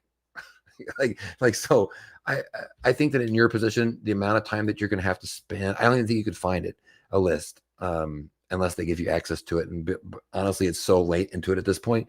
If I'm in your shoes, sorry, the 2 hours is starting to catch up with me. If I'm in your shoes, I'm just focused on the holiday season more than I am anything else at this point. Getting ready for that, product pipeline, right? Working on that, trying to get as many products in as you can, trying to create a bunch of videos and preparing for the upcoming holiday season. That's what I'd be doing in your particular spot. Regarding horizontal to vertical, something you can do is record. Oh, he's talking about if you wanted to try to convert in 4K, try to make sure everything is centered as best possible. Man, you know what sucks is I've realized that I am all over the place. It's the centering part for me that gets me typically.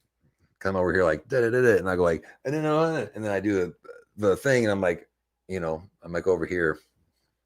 It's tough in format because over K when it's zoomed in, it looks good and be centered and great. Stina. I'm working right now, but currently have 850. That's a good start. Hey, if you're coming back into it and you got 850, that's a really good place. That's a really good place to be. I was in 2 recordings using 2 phones or a phone and GoPro. Yep. I have 2 cameras typically whenever I go. I got this one here, and then I usually have an over top one that looks down. I use my iPhone for that one there. I do like the 2, especially for like close up front stay. Thank you, Sonia. But hey, to be fair, you're responsible. Oink can't do nothing unless you're putting the work in. Like it is literally there just to amplify. If you don't have the fire already going, Oink can't do anything. So I appreciate the nod, but this is you. Let's see. I just emailed someone at Levante that works. I'm waiting for. Oh, you're about the TOS stuff. It, I'm sure they got some other messages from that stuff today. And you know what? I would probably in the Facebook group drop something in the Facebook group because I know there's people in the Facebook group that use it and have really good context for it and have a better understanding than I do about the nuts and bolts of how the program works. So I would definitely recommend just dropping a thing in there, just saying, hey, like, what's up? Luis, oh, what's up? I created a YouTube channel 3 months ago with my 300 shoppable videos, got genius links on everything, and have not sold anything off site after 18,000 views. 18,000 views. Alejandro, are you in here by chance? I think he said he was possibly going to join from Genius Links. Luis, do you check? You say 18,000 views. Are you checking the Genius Links dashboard? Is that where you're seeing the views coming from? I'd be curious where you're finding those. You ever think about? I don't. Not because I don't think it's viable. It's more of a time issue. I just got too much probably going on otherwise, and things that I do want to get to, and I haven't had a chance to yet. So no, I applied for the clothing one. I forget what that was called. And I got rejected for that. And that's been probably 2 years. So I haven't tried it again since then. So no. It's funny that you say that. I have thought about trying to do something in relation to this, like, because I feel like the pig is like kind of a fun mascot. Like I was watching this documentary not long ago, and I don't remember what the company was. They said part of the reason it succeeded against like other companies, why people like became a brand name that people recognize, was because like the mascot, like it had a person. Oh, it was Nintendo. We were talking about Nintendo. They're talking about like the reason Sega had struggled for so long was because they didn't have a thing that they looked at was like, that's our guy or whatever. You know, that's our mascot. And so I like the pig so much. I do want to do some stuff. So I appreciate the seed being planted, or I should say, I appreciate the seed being watered, and I'll leave it at that. It means I'm working on it. Get many wanting to buy original. Curious your thoughts as a good starting price range. So this is where I think that I probably have gotten into. I'm not going to call them arguments, but I get probably the most disagreements about this particular topic. So here's what I'd say. A lot of this is going to depend on, first off, anybody that comes in and says charge $300 or $500, they're hardly never getting that. I never recommend doing that. Now you can do that for like brand collaboration opportunities, right? If you're talking about like going down that route. But if somebody messages you, it's like, hey, I got this pair of headphones. You want to do it? You come back and you say, I'll do it for $500. The chances of that working out are nil. So, and I know what's going to happen. Somebody's going to pop in and go, happen for me. Okay. Here's what I would recommend. I did a lot of them for free at the beginning. One, because I wanted to build my storefront. I needed a tool to be able to do that. And for me, free products were a tool to help me learn the process and build the storefront up, right? And so there was value to me outside of the $10 or $20 that people were going to dick around for, or whatever. Sorry, it wasn't worth it to me to fight over a $10 or $20 or $25 commission whenever I needed those products to ultimately build my Amazon influencer empire. I was looking long term versus the short term of what was happening in that particular moment. So I've always been a fan of, one, if people feel like they need to do it for free for whatever personal reason that they've got, they should do that. If you find that by doing them for free, it is not working for you over time, it is not helping your business, or it gets to a point where it doesn't help anymore, then pivot, right? You can't keep doing something if it doesn't work. If you decide to start asking for money, say, hey, I'll do it for $50 and nobody ever says yes, then pivot, right? If it doesn't work, you say, maybe I'm asking for too much based off of how many videos I've got and I don't have their trust yet, or whatever the case is. A lot of times you'll see stuff in like the $20 to maybe $40 range. That's what I typically see. I just keep in mind that a lot of that stuff is not going to convert into commissions. So you want to use those things for a different value proposition at that point. And that should play into that particular factor on what you're going to do. That's a long answer to say there's no answer that makes sense for everybody across the board, because your circumstances and your family and your finances and your home life, and it's all unique to you. Okay. And ultimately you'll have to make a decision on what that product means to you. And, how badly do you need that particular product right now? And if you don't need it that bad, but it would be cool to have it, then maybe you ask more in that particular case. Like, okay, I'll do it. But if I don't have it, then big whoop. But if you feel like you need it because your storefront is lacking and that's actually costing you money, then maybe you go the free route on some of that stuff. So there's a lot of different ways to approach that. Also, side note, if anybody wants to come in with some heat on if you do stuff for free, then it is you don't know your worth. If you want to come in with that heat, I don't know, that's a good idea. Because here's the deal. If KP decides to do stuff for free, or like I was doing stuff for free, I got told a lot. Well, I'm doing that because I don't know what I'm doing, or I don't know my worth.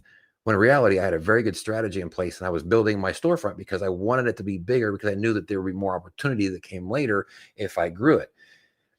And people were saying that if I do this, it is going to negatively affect their ability to earn commissions. And the thing you have to remember is it is not your responsibility. It is not my responsibility to uphold other people's business models. If their business model requires and depends on us to act in a certain way, then their business model is in trouble because I'm going to do what's right for my family. I expect that you should be doing the same too. And if the thing that you do that's right for your family works for you, and it makes you successful and it is detrimental to my business model, it's not your problem. That's my problem that I need to make an adjustment for. Let me see here. I'm going to kind of go through. I got a few more minutes here. Diana, do you think merchants can block or highlight influencers? No, they have no control over that. I think that if they did, I'm actually glad that they don't. I'm glad that it's more like Amazon's weird algorithm doing it, because I think brands would be more inclined to play favorites with people that they've worked with before, whatever the case is, where I think that Amazon is built more on algorithm and what actually just makes them the most money. Also, do you think Amazon can pin high performing videos? I don't think that it's pinning. I think it's just prioritizing. I mean, I guess you could call it pinning, right? Ultimately, their role and their job is they want to make Amazon as much money as possible. And they want to continue to highlight the videos that convert the best for them. So a lot of times what you'll see is that there's a video that stays put for a long time is because this has been converting the best. It won't stay like that forever, but whenever you see something that seems like it's sticking for quite a while, I have no doubt that Amazon is constantly running tests on all sorts of things. And if something can out earn the video that it's already there, I truly also believe that Amazon will bump it out. And they'll test that over time, right? They'll move it out for a little bit and see if the other thing can do a little bit better. And if it doesn't, they'll move the other one back in. So I do think that that is a thing that exists. The amount I saw one time, the number of tests that Amazon, like split A/B tests, Amazon runs per day, and it was mind-boggling the amount of testing that they're doing on any particular given day. So we're keeping you up. No. Honestly, I finished assembling the last piece of equipment that I was going to do tonight. So the views are in YouTube Studio. So look, if they're Genius links, you can also track in your dashboard if they're being clicked, right? So the YouTube videos are being watched. I'd be curious if they're getting clicked after that. Okay, that's where I'd be looking at. Now, YouTuber became an AIP guy. Hey, welcome to the club. like we're all something weird or something else before somehow we ended up over here. Typically, it's always this migration of something happens. And because Amazon, honestly, AIP, because of the way that it exploded. Oh, my hat was up like that. It exploded in popularity over the last year. Most of us that found out about it were doing an online thing, right? And I mean, I was blogging and had the YouTube channel too. So you are in good company here, my friend. Do you think companies would reach out directly if a YouTube review channel doesn't have a lot of subs, but the storefront has a lot of good? I don't know about. It depends on which method you're talking about, them reaching out. I have, so for example, this isn't them reaching out, but I do a lot of brand messaging, and I use typically my Amazon review channel as one of the links in my outgoing message. I got like 20 subscribers on that thing, and it has not had any impeding factor on me being able to get samples. I think sometimes they're just happy that you have a YouTube channel. I'm not even sure they check it sometimes. Sometimes they do. I don't know if brands will reach out to you directly, because if brands are reaching out to you, they probably are researching first, and they're more likely to see the subscriber count in that particular case. But I think that you'd have better luck if you are the one reaching out first. They might still vet you sometimes, right? But at least that way, they probably haven't checked you ahead of time. And it's sometimes you being aggressive and you being enthusiastic, like, hey, I really want to work with you, sometimes can help overcome some of those things. And if you're the one doing the reaching out, sometimes it's a sign of like, hey, Jesse kind of wants to like really work with us. They're really excited, maybe get you some favor in that particular case. In my AMZ routine, if you received a product sample, how do you say that it was sponsored? So typically in my videos, I'll say something like, this thing was sent to me, or the brand sent this to me so that I can make a video for you guys and show you how it works. Basically, as simple as that. It's almost some variation of that every single time. The company sent this to me so that I could do a demonstration for you guys and show you why, if you're looking for a pair of headphones, and this is one that you should consider. Something pretty easy like that. I don't get too crazy about it. Or anything like that. I just basically say, hey, the brand sent it to me so I can make a video for you. And that's, as long as you can kind of get that in there, that's really all that you need to have. And I usually say it at the beginning. I want to say it fairly close up to the front. The only time that I'll add it towards the end is if I feel like just the natural flow of the conversation didn't work real well. But I try to just make sure that as part of the conversation that I say it as early as possible. On the video title, nope. Not on Amazon, no. Amazon does all the disclosures for you for the on-site stuff. When you're on your storefront, there's a thing that says earned commissions. Everywhere that your video appears, there's a thing that says earns commissions already. So you don't have to do anything special on the Amazon side. If you're talking about YouTube or off-site, yeah, go nuts. Put it on everything you can see. Put it on the title, put it in the description, put it on text on the actual video. More disclosure is always the better, but on actually Amazon for on-site, Amazon handles that for you already. Except within the verbiage of getting a collaboration sample, right? Amazon doesn't know if you got a collaboration sample or not. So you verbally do say that. I have the 3-question rule. My answer must be 2 out of 3. Do I need it? Are they paying me? And does it sell well? Yeah. And maybe, Diana, maybe one food for thought. Let me throw one more in there. Will this make me happy? Like there's also value to smiling.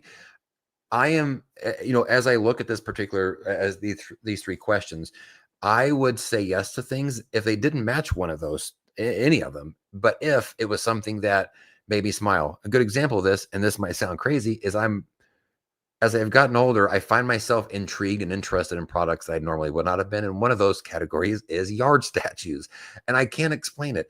I'm not going to try to. That's going to make it worse for me. But it is. Anytime that I see an opportunity to get a collaboration sample of a yard statue, I don't even care what it is.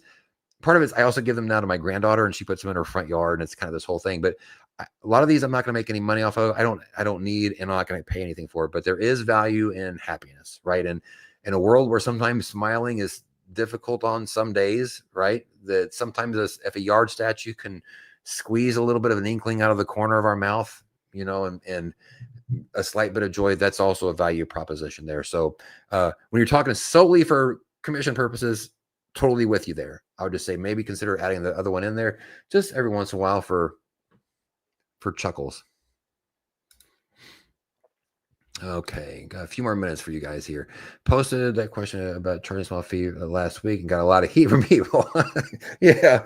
Well, here's the deal.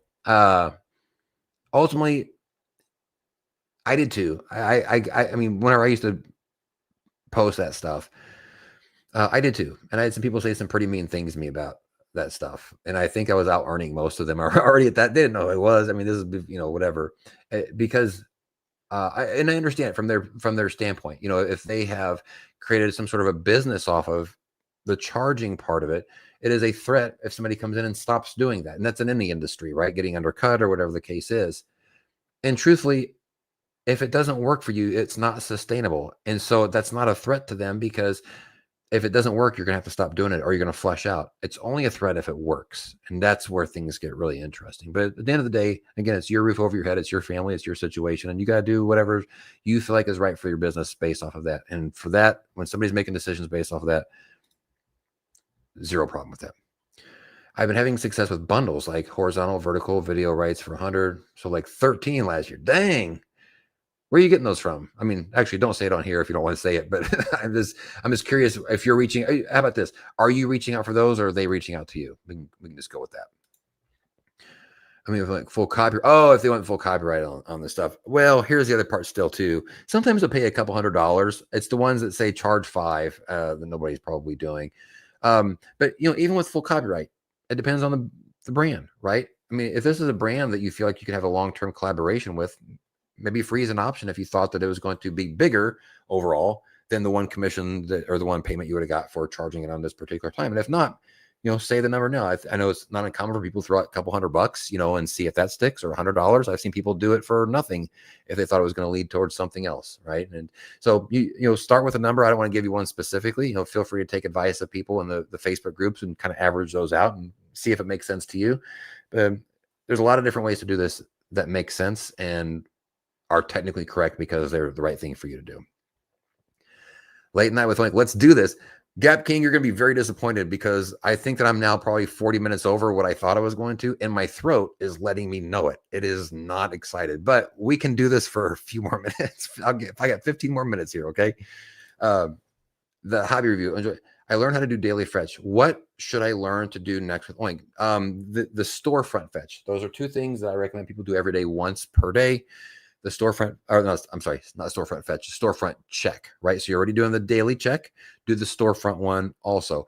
The other thing that I think that everybody should be doing is focusing on product pipeline. And you just got in here, hobby, but I was talking about this earlier. Everybody's number one problem that they need to be solving every single day is product pipeline. You need to be working on creating a consistent flow of products coming in so you have consistent products to create videos for. Okay, so that's where you're going to go to creator connections. You can use the brand messaging tool, or you can do copy paste if you want to go the old school route and do it that particular way. But you need to be finding products every single day that you need to be working on. Working through your storefront health check. That's something in the extension that I think everybody needs to be focused on until it's clean, and then monitor it going forward because it will get dirty again over time. Those are videos that are currently dead, that if you can resurrect them from the dead and make them viable again and earn commissions, that's better than even getting a new product in and making new content because you already made the content for it. All you're doing is reviving it. So looking for different ways to tag that. I would say that within the first month, those are the focus points. Don't get too wrapped up. There's a lot of other stuff going on that can be confusing and overwhelming. Daily fetch check or daily check, storefront check, brand messaging to start requesting products, and focus on your storefront health check to make sure that it stays clear as possible, to make sure that you don't have videos that you've made that are doing absolutely nothing for you. And once you get past that first month fully and you feel comfortable with that, then maybe you start going into the Canada CA stuff, or Canada UK. There's some really good resources in the group for that, getting those set up and working on those, right? And so that's what I'd be doing probably in your first few months. And then after you get past that, you can start looking at other stuff. There is the YouTube repurposing stuff. There is the content gap stuff. There is the low performing videos. There's a lot of other things going on, but in that first month, I'd recommend most people focus on just that core group of things. Storefront check, daily fetch check, what did I say? Brand messaging, and clean up your storefront health check. Is that what it's called? I can't remember. Thank you also, by the way, for joining. I appreciate that, Nikki. It's I'll get better at I probably won't at scheduling these. I always think that I'm going to, and I never quite do. Thank you very much for asking. I'll show you a quick picture. She's not going to walk for 4 months, and that part is awful. And she's got a huge cast that starts from her belly button and it goes down both of her legs. And I'm thankful that it's not something awful, that there are people that went into the hospital with their kids and they're going to leave without their kids. And so I'm very thankful. There she is there. So she's got the cast, goes down both her legs and up to her belly button. And she was delusional at that point. She hadn't slept in about 2 days. And so, she's doing good. She's, it's awful to see, a kid that goes to sleep and they don't know why they can't walk the next day. So I appreciate you asking. She's in very good spirits. Luckily, she's got a really good temperament. If she didn't, it'd be really hard. But I think it's hard for the parents, especially, to see. So I appreciate you asking. So I was there yesterday all day. I'll be there. I was there today all day, and I'll be there tomorrow all day. And she's a good kid. Thank you. What about companies that want to send you pictures, videos from their side instead of samples? I ignore them. I think most people are going to ignore them. I mean, I can make my own pictures, like unless you're doing a lot of offsite stuff and that's of specific value to you. Look, if I'm asking for collaboration samples, if I wanted pictures, I would ask for that. Outside of collaboration samples, saying yes to that, there's nothing anybody really has to offer me that I have any use for. So some people might have a different take on that, and they're finding some sort of value for that. I've got one thing that I've got in mind whenever I'm sending those messages out, and if your side is not able to provide that, then we don't have any business to do together. And I don't mean that in a bad way for them. It's just what it is. Like I'm like, okay, I'll move on to some because there's too many out there that do. Need/want, agree. So for me, it's yard statues, vacuum cleaners. I don't understand that one either. Flashlights. There was one other one that I started. There was one that was so stupid. I'm like, what am I even doing with office chairs? Office chairs has also become one of my my weird ones. It's at one point I had so many office chairs in here. My wife's like, I'm gonna strangle you. I'm gonna smash one of these over you if you don't do something with it. I don't think Amazon will let us post shoppable videos with this Yeah, when companies are wanting to send you those things, they're wanting you to post them offsite. They're wanting you to post them on your social medias or whatever. They're not talking. They don't want you to post them on. Predominantly, probably not on your Amazon stuff. They're talking about driving traffic from offsite. I do too. I also say yes to a lot of not as much anymore, but a lot of dumb stuff too. Used to because especially if you have a hoarder's heart, right? And when I started this program, when you grow up without very much stuff, and you get to a certain point in your life where all of a sudden people are like, "Hey, we'll just send you a bunch of stuff." You're just like, "Okay." And I spent like a year just getting everything that I possibly could get my hand on. I mean, eventually you start looking back and you realize I'm not making money on hardly any of this stuff. And that's whenever I realized how important product research was. But for that first year as a hoarder at heart, man, it was a blast. Like I was like, yeah, you got it. I'm not sure if I'm an OG, but I am the O. I'm definitely I'm O. I mean, I know that stands for original, but I feel like O might also be old guy. Oh, wait, Oink Master General. Oh, I don't know if you meant to do that, but that whole thing just came around full circle. I've accepted art supplies to do sip and paint with my friends and do some antique. Yep. And honestly, right now with the granddaughter, like toys right now, normally I don't say yes to toys if they're not selling. But right now I'm just trying to keep her so occupied, hey, what's going on there? I haven't seen you for a bit. Welcome in. I'm actually getting ready to end it because my throat's about cooked. But I appreciate you joining. I think there should be a replay on this if I don't screw the whole thing up again at the end of this. We'll see how it goes. Kindly, if you got any questions, I'll hang out for 5 more minutes. Okay. I think I was going to anyway. So I'll be here for another 5 minutes if you got anything specifically. And if you have already asked, I'm working my way down on the list. Try to reach on CC. Oh, okay. See 20 sellers a day. Of course, I'll take the free product, but try to upsell as well. And look, creator connections, whatever it's turning into, I don't think we've even seen the beginning of it yet. I think that they're still going to eventually kick in the brand, what is that thing called? The brand collaboration thing, or whatever that is. I'm not even sure what they're calling brand connect, connect something or another. It's in there. There's just nothing in there yet. So I mean, that I think is going to become a thing at some point. So I think Amazon's going to continue to push a lot of the responsibility for commissions over to the creator connection side and put that onto the brand's shoulders, very a la TikTok. And so I think that we're going to see a lot of changes over the course of like the next year, and that could end up bringing a lot of opportunity for sure. Let's see. That is a good idea. See, she took a break. She knows what she's doing. Sad face. Doing my first Airbnb now. When I get the goal count, you'll see my request for a one. You know what?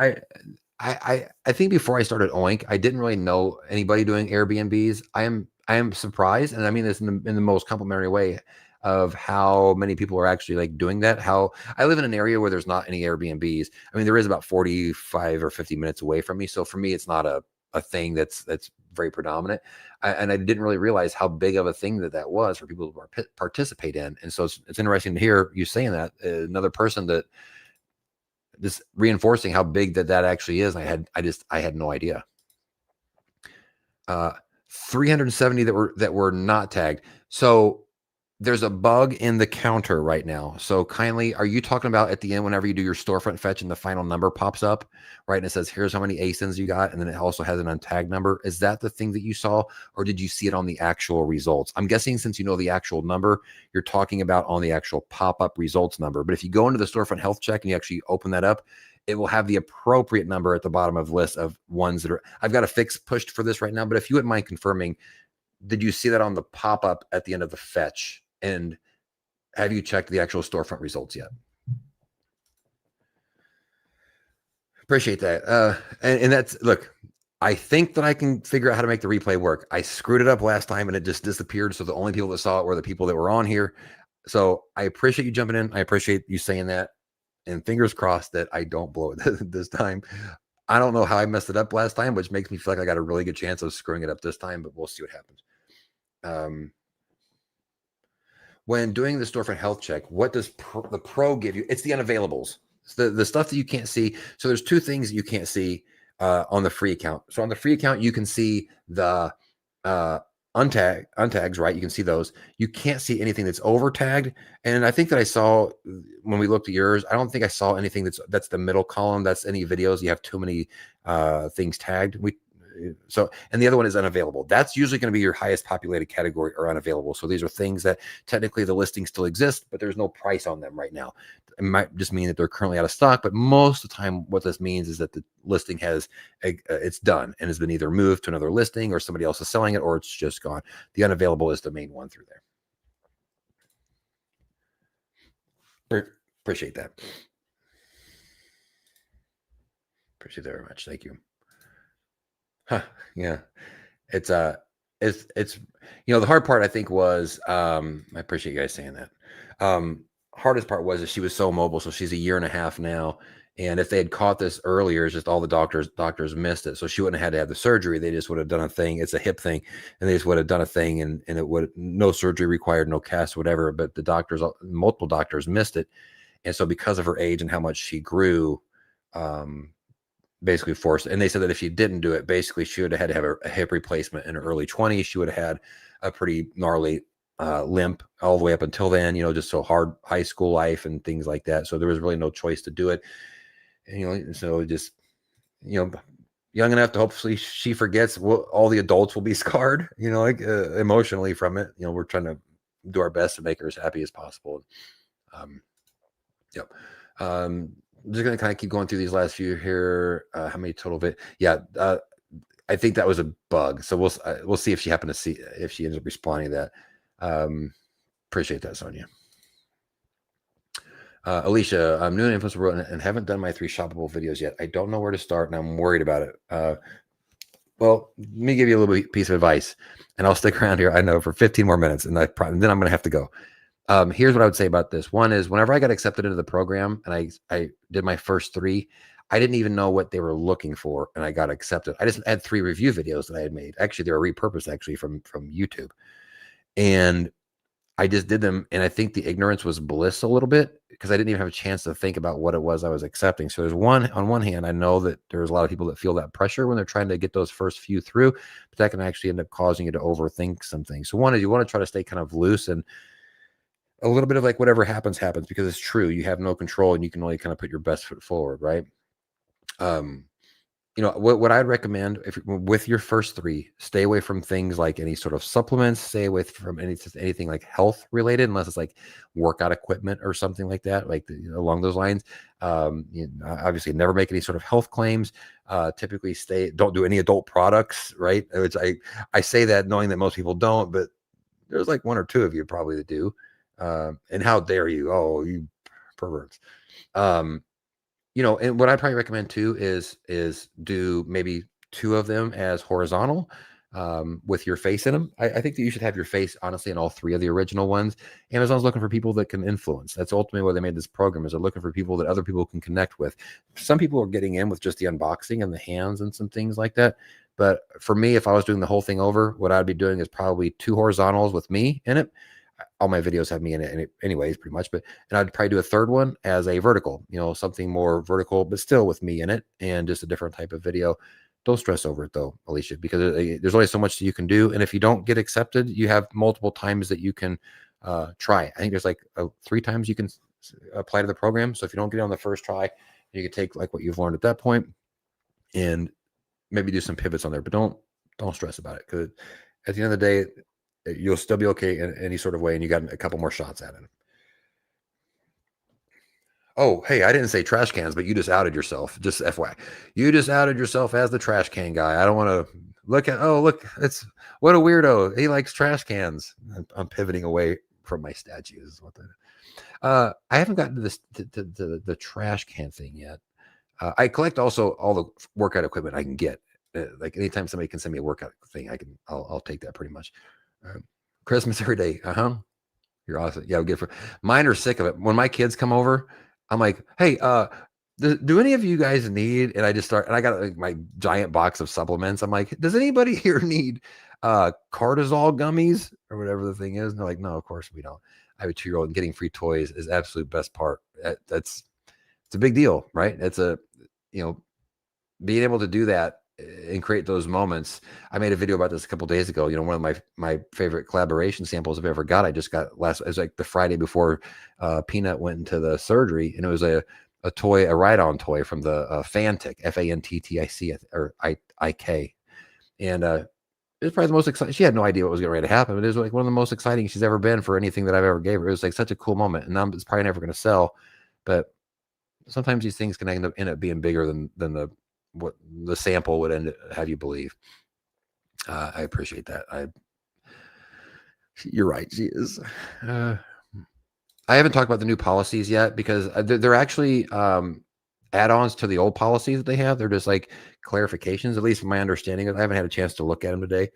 So I have not talked about it here yet.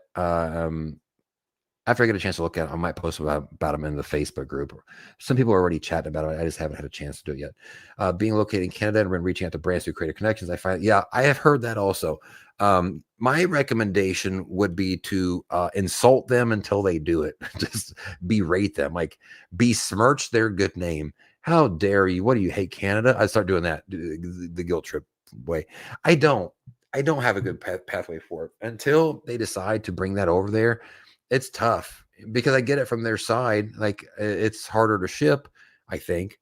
They're not getting the same types of coverage, or at least the perception is that they're not getting the same types of coverage. So as far as like possible sales, it's just, there's not as much going on in Canada as there is US. So I think it's a tough spot that you're in to try to come up with those. Your only option, I think, really there to get those products is probably going to come down to purchase. And that's a risky thing. I mean, I do it, but I'm very, very strict on what I'm willing to buy because of the risk of not making my money back. But if you're talking about straight up samples, because it's not in Canada yet, and because the brands are just hesitant to do it, I don't know if there's a path around that, which makes the product pipeline thing interesting for you, right? Like a little bit more of an uphill battle, not unsolvable, but different. What are your thoughts on posting Amazon videos to YouTube? I post about 500 videos and I make $50 a month. Well, are you close to getting monetized? That means you got a pretty decent amount of followers and watch time. It's hard to scale. You know what I mean? Like it's something that I think is a long-term proposition to do. Because reality is a lot of people don't want to subscribe to an all reviews channel. Like I wouldn't. I mean, I barely subscribe to the ones I'm actually interested in, let alone watching somebody open a bunch of random products at any given time. So it's harder to farm followers through that. Harder to get monetized. So congratulations on doing that. It means you're actually doing quite well. But as far as them converting into sales, it's tough. I think it's a tough thing. It requires being on there for a long time, building up your follower base, which is slower because it's a review channel, and then just trying to do what you can with that over time. It is a secondary pathway. Sorry, my camera just shook. It is a secondary pathway to more money, but it's really hard to scale for a non-category specific channel, or not about a specific type of topic. But if the more that you can structuralize and create processes around efficiency to do those cross postings, it'll make that whole thing a lot easier to swallow, that you're not making that much. If it takes a lot of time for you to go through those processes, it really shines a light on how little, and I say that as you're doing well with $50, but if you're spending a lot of time on it, you might go, this isn't quite worth it. So I think that creating processes around that becomes very, very important. Okay. Can you drop me a DM after this? It popped up with the list of videos, because I don't remember how many total videos that you got, and so that seems off. Oh yeah, I see. You have 3,300 videos, and you had 300 or something. Okay, that makes me feel better. I mean, it doesn't make me feel better because you still got 300 or something untagged videos, but still send me a DM if you would. I think you probably still have my username somewhere. If not, you can find it on the Facebook groups. I'd just be curious to take a look at what you got going on just to make sure, because there is some weird stuff going on with the untags. And I just want to make sure that it's okay.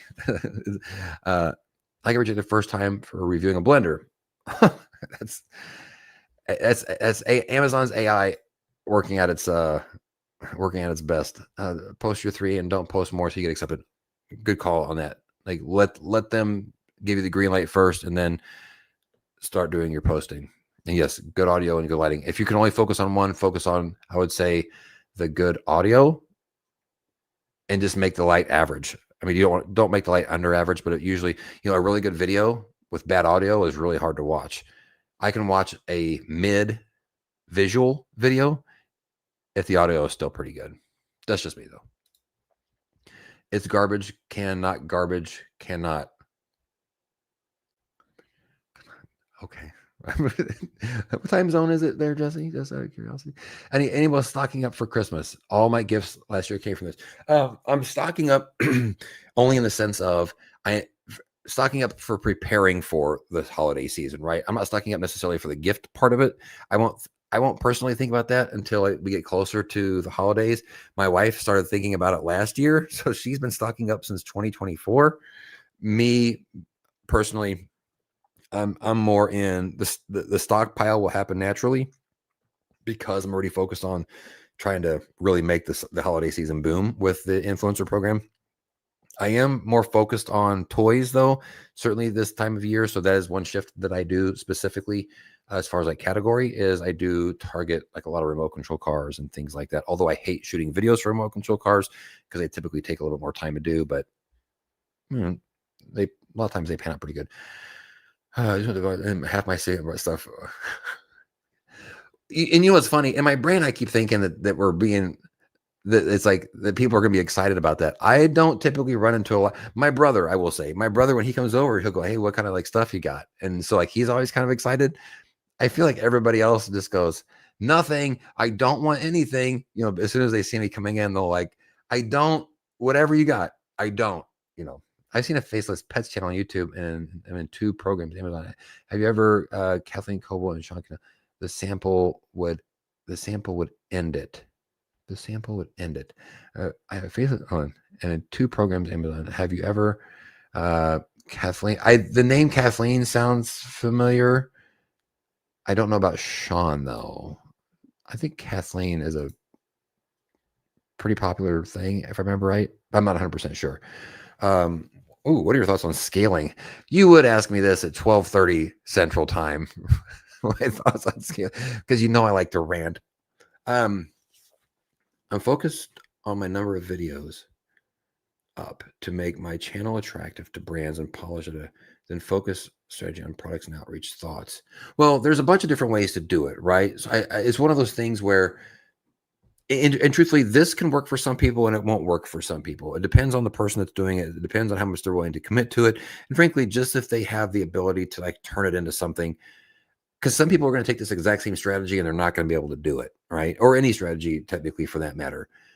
My thought is that whatever it is that you do, if it starts to become obvious that it's not going to work, one, it's still been of value to you because you learned something that wasn't going to work for you and you picked up things along the way and you're in a position to basically pivot.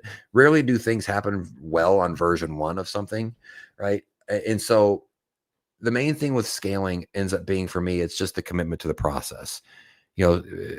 Going through it, and if it doesn't work the way that you want it to work, it doesn't mean that it didn't scale. It just help reinforce the foundation of what you should be doing next and like what can propel you and scale you up from that particular point.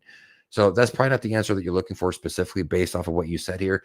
What you're saying here makes sense to me. But if for some reason it doesn't work, once you get down the road a little bit, then use that as a tool to help you pivot to the thing that is going to work. Like, well, if that wasn't right, then what seems to be the thing that I should be doing next? To be honest, where I'm at right now in my journey is not where I started at.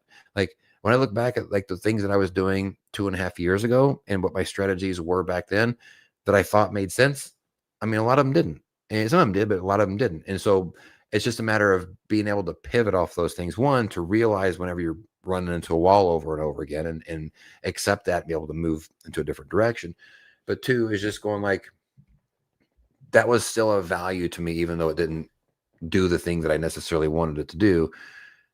Because even whenever it doesn't work right, it's still good to go through those things, and so hopefully that answers your question a little bit, or at least got it into the ballpark for you. I stayed away from supplements and food related. I'm not sure the best way to approach and be worried about crossing. I do a lot of supplements. I actually love supplements, because for me, it's one of the easiest to do videos for. One, because I don't ever recommend anything. We talk, about some stuff like with recommendation stuff. I don't recommend anything ever, and I'm certainly not touching anything supplement related. Typically, the supplements, my whole thing is I'm just going to be giving people a context of the experience of what it's like to take the supplements, right?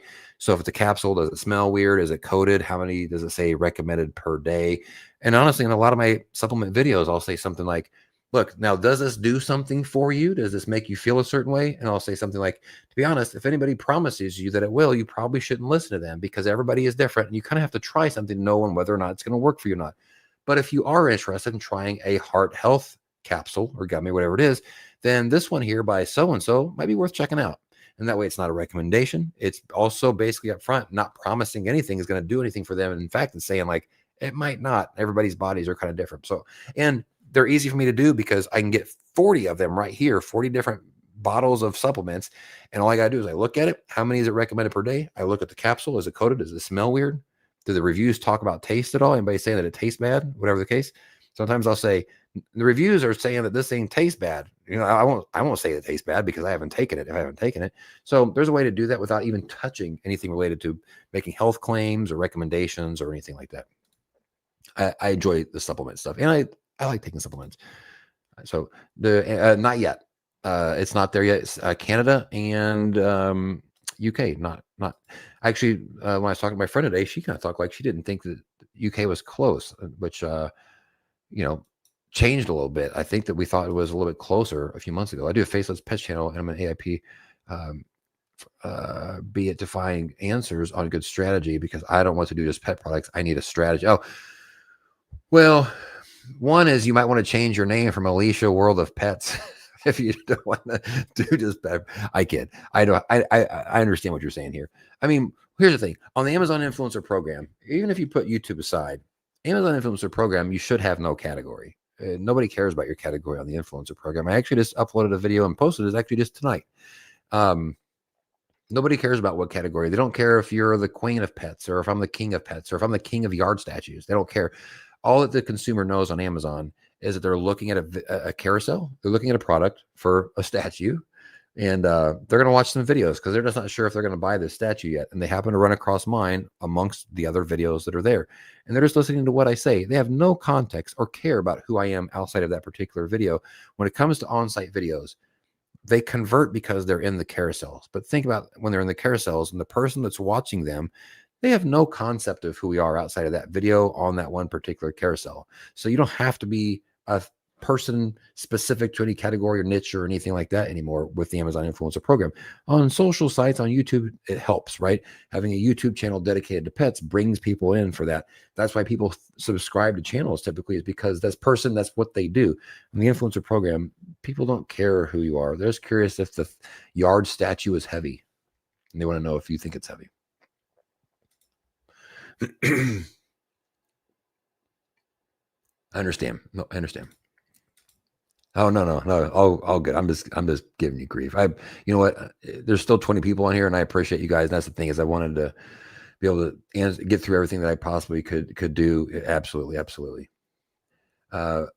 Kathleen. Yeah. So Kathleen was the Amazon person. Gotcha. So I got VRA. I have to, it's been almost 2 years, YouTube. I'm still a newbie.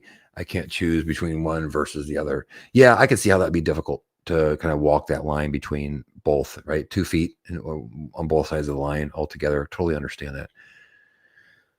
Okay. I got it. I got to the end of the thing. So hopefully, I don't know. It wasn't my last question. I had, if you wanted to answer, I do. That's weird. Thank you. Regarding the shoppable, regarding what you said with it having the text, curious if I were to either upload. I will. Alicia, I do try to have these pretty often, especially when stuff is going on. Uh, what I rather upload the version without the text and tag, the few products, or upload both versions and the one with the text. I see what you're saying. I mean, I want the one probably that's give me the least resistance to get accomplished, right?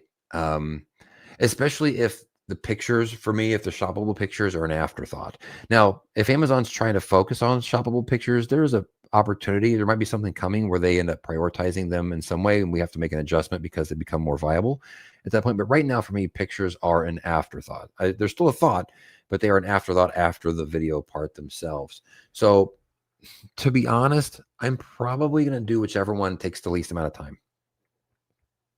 That'd be my answer right now.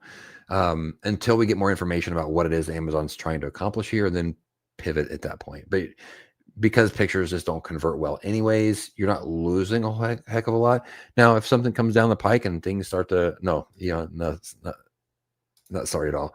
What have you done?